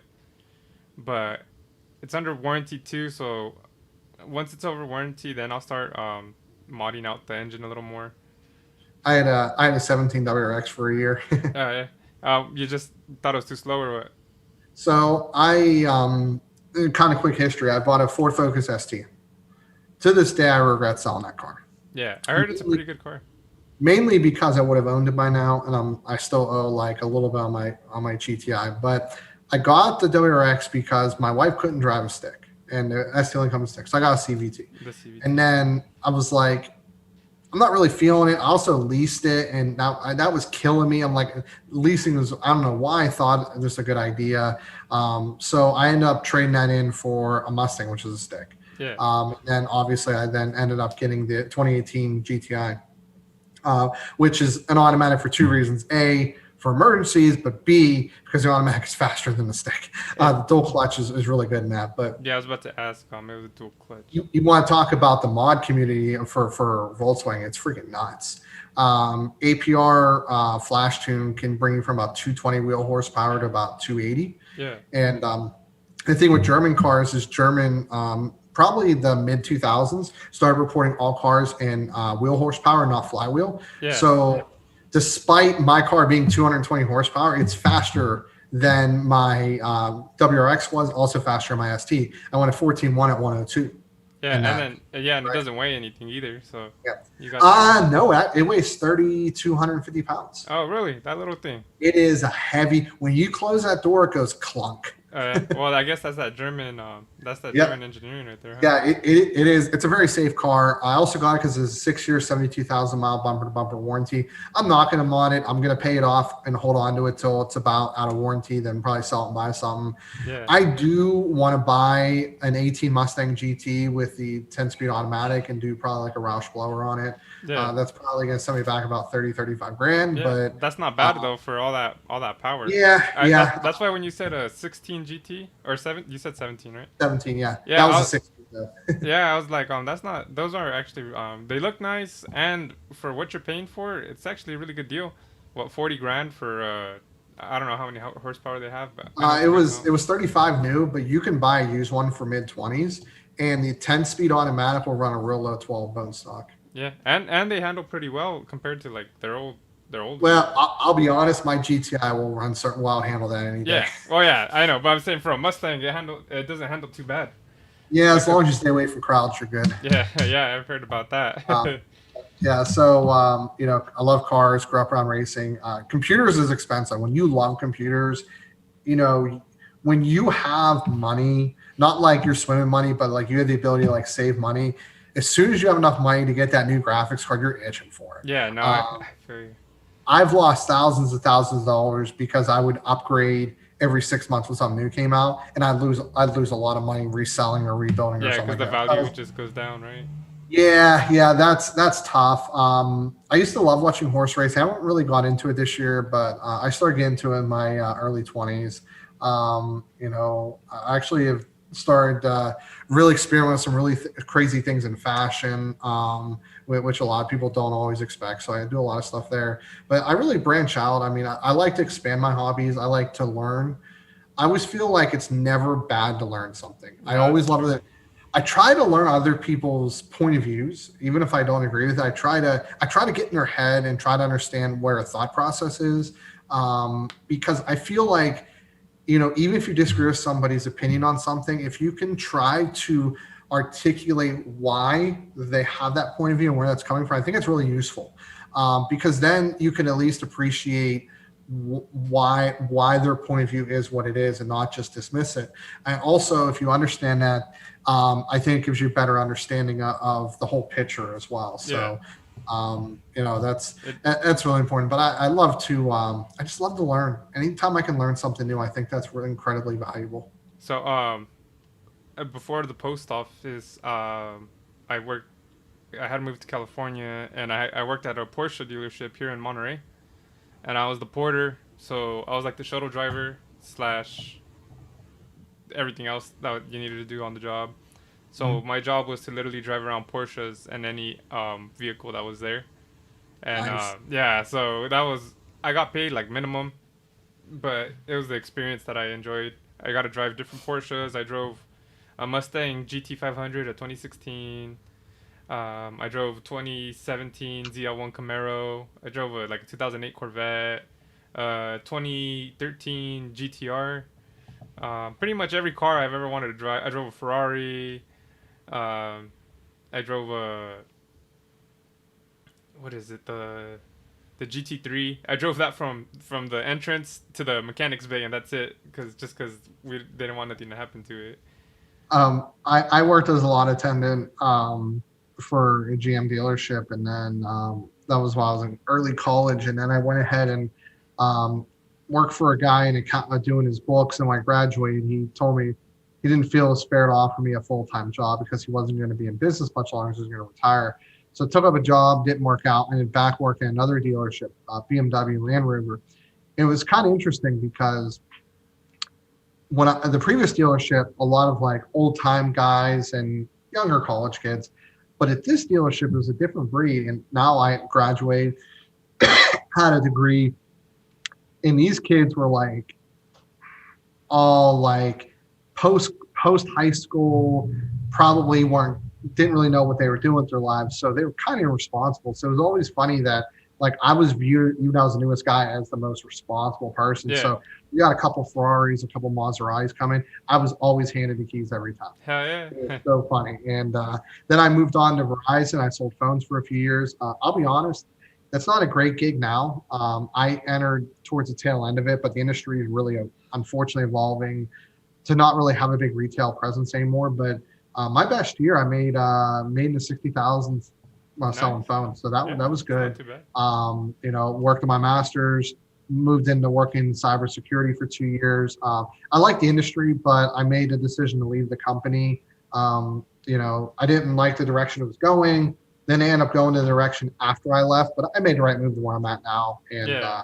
I'm working in the networking field. So just really, I've expanded. I've learned email. I've learned networking. I've improved my networking here. So it's just like I love to learn more, expand my knowledge base, And whether it's what's so up, what's your personal company called? Big Head Big Head, Tech. Let's yeah, Big go. Head Technology Solutions LLC. All right. And so where can people find you at? So I would probably say definitely, YouTube. If you type in Big Head Tech, 3 words with spaces, it'll pop up because I have around 3,200 subs. BigHeadTechnologySolutions.com is my website. You can contact me through the forum there if you'd like. I wish one of the goals I have is to update that website more regularly. It has PC, building guides and stuff like that, like what are some parts to buy, what I recommend, stuff like that. So those are probably the 2 big areas. I am on Reddit on Big Head Tech, but not so much. But I would say if you do want to reach out to me, you can email me info@bigheadtechnologysolutions.com, or you can reach out to me through the forum. I try to read most YouTube comments, but I've not done a good job at that recently. I do apologize. But I do want to get more to that. But yeah, and definitely big shout out here. Really appreciate you taking the time to bring me on. I was actually really excited. I hope me being on it is helpful to you and the channel. Like I said at the beginning, I think you do a lot of high quality content, way high quality than mine, I think, across the board, and I think that's going to catch on here in the next couple months or so. So I'm really excited to see the how you technical grow. difficulties. Hey, you know what, man? I've looked back at some videos that are very cringe. So and you know what? Sometimes they're still popular. It's all about. I think it's you. I really like doing this. I really like you. I think you're a really good guy, really good host, and I think if you stick at it, I think you'll see some really good success. Hell yeah! And hey, I appreciate you taking your time coming on here. You want to give out your Facebook or anything, or is that it? You can find me Big Head Tech on Facebook too. Okay. If you message me on there, I do get notified. So there's a couple ways to reach out to me. I'm always willing to give advice if you want some. Just allow me a little bit of time. I may not always be able to respond immediately, but if I can help you out, I'll do everything I can for you. Hell yeah! And now I have a PC guy to talk to, other than my cousin. So if I ever have any questions about anything, I might shoot you a question, or if I like, hey, look, check this out. I just got this. Let me know what you think. Or oh, by the way, my rate is $50 an hour, 75 for business. Okay, never mind. I'm gonna just talk to my cousin then. Well, I that's why it is a business, but I'm still pretty fair. If I tell you I'm gonna charge you $100 for 2 hours, if it takes me 12 hours to do it, I still charge you $100. It's just how I see it. But it's funny. One last note: my best paying customers are actually friends and family. Yeah. I don't know. They always seem to. I always try to give them an even better deal. Maybe I might make like $20 or $30, or maybe I'll make money on the cash back I get on that credit card or whatever. And I always find them give me like $50, $100 on like cash on the side. It's like. Never. I'm always grateful for that though. So I always work hard to make sure I take good care of them. Hey, if they're the ones that are asking the discount and you're not offering, then they're not real friends, right? Because real friends support each other. And I guess we're gonna wrap it up like that. I appreciate everyone that's still watching live. To anyone that is watching this, that's rebroadcasted, I appreciate you guys too. You guys can go ahead and comment anytime, comment anything. You can follow me on the Why Not Me podcast on YouTube. I'm going to drop all my socials. I'm going to drop all of Steve's socials, all his YouTube, so you guys can go follow him. If you want to see more of my personality when I'm not interviewing people, go ahead and tune into the Top 3 Views podcast. I'm live Wednesday, 6 p.m. Pacific Standard Time. I hope you guys all have a good day, good night, good morning, wherever time it is you're watching this. Give a big hand for Steve. I think this is the longest episode. So you got that record for now. But I'm going to go ahead and end this. And give me a quick second. We're going to give everyone the outro. Let's see. Okay. And then I'm probably going to hold you for like 1 more minute on Zoom.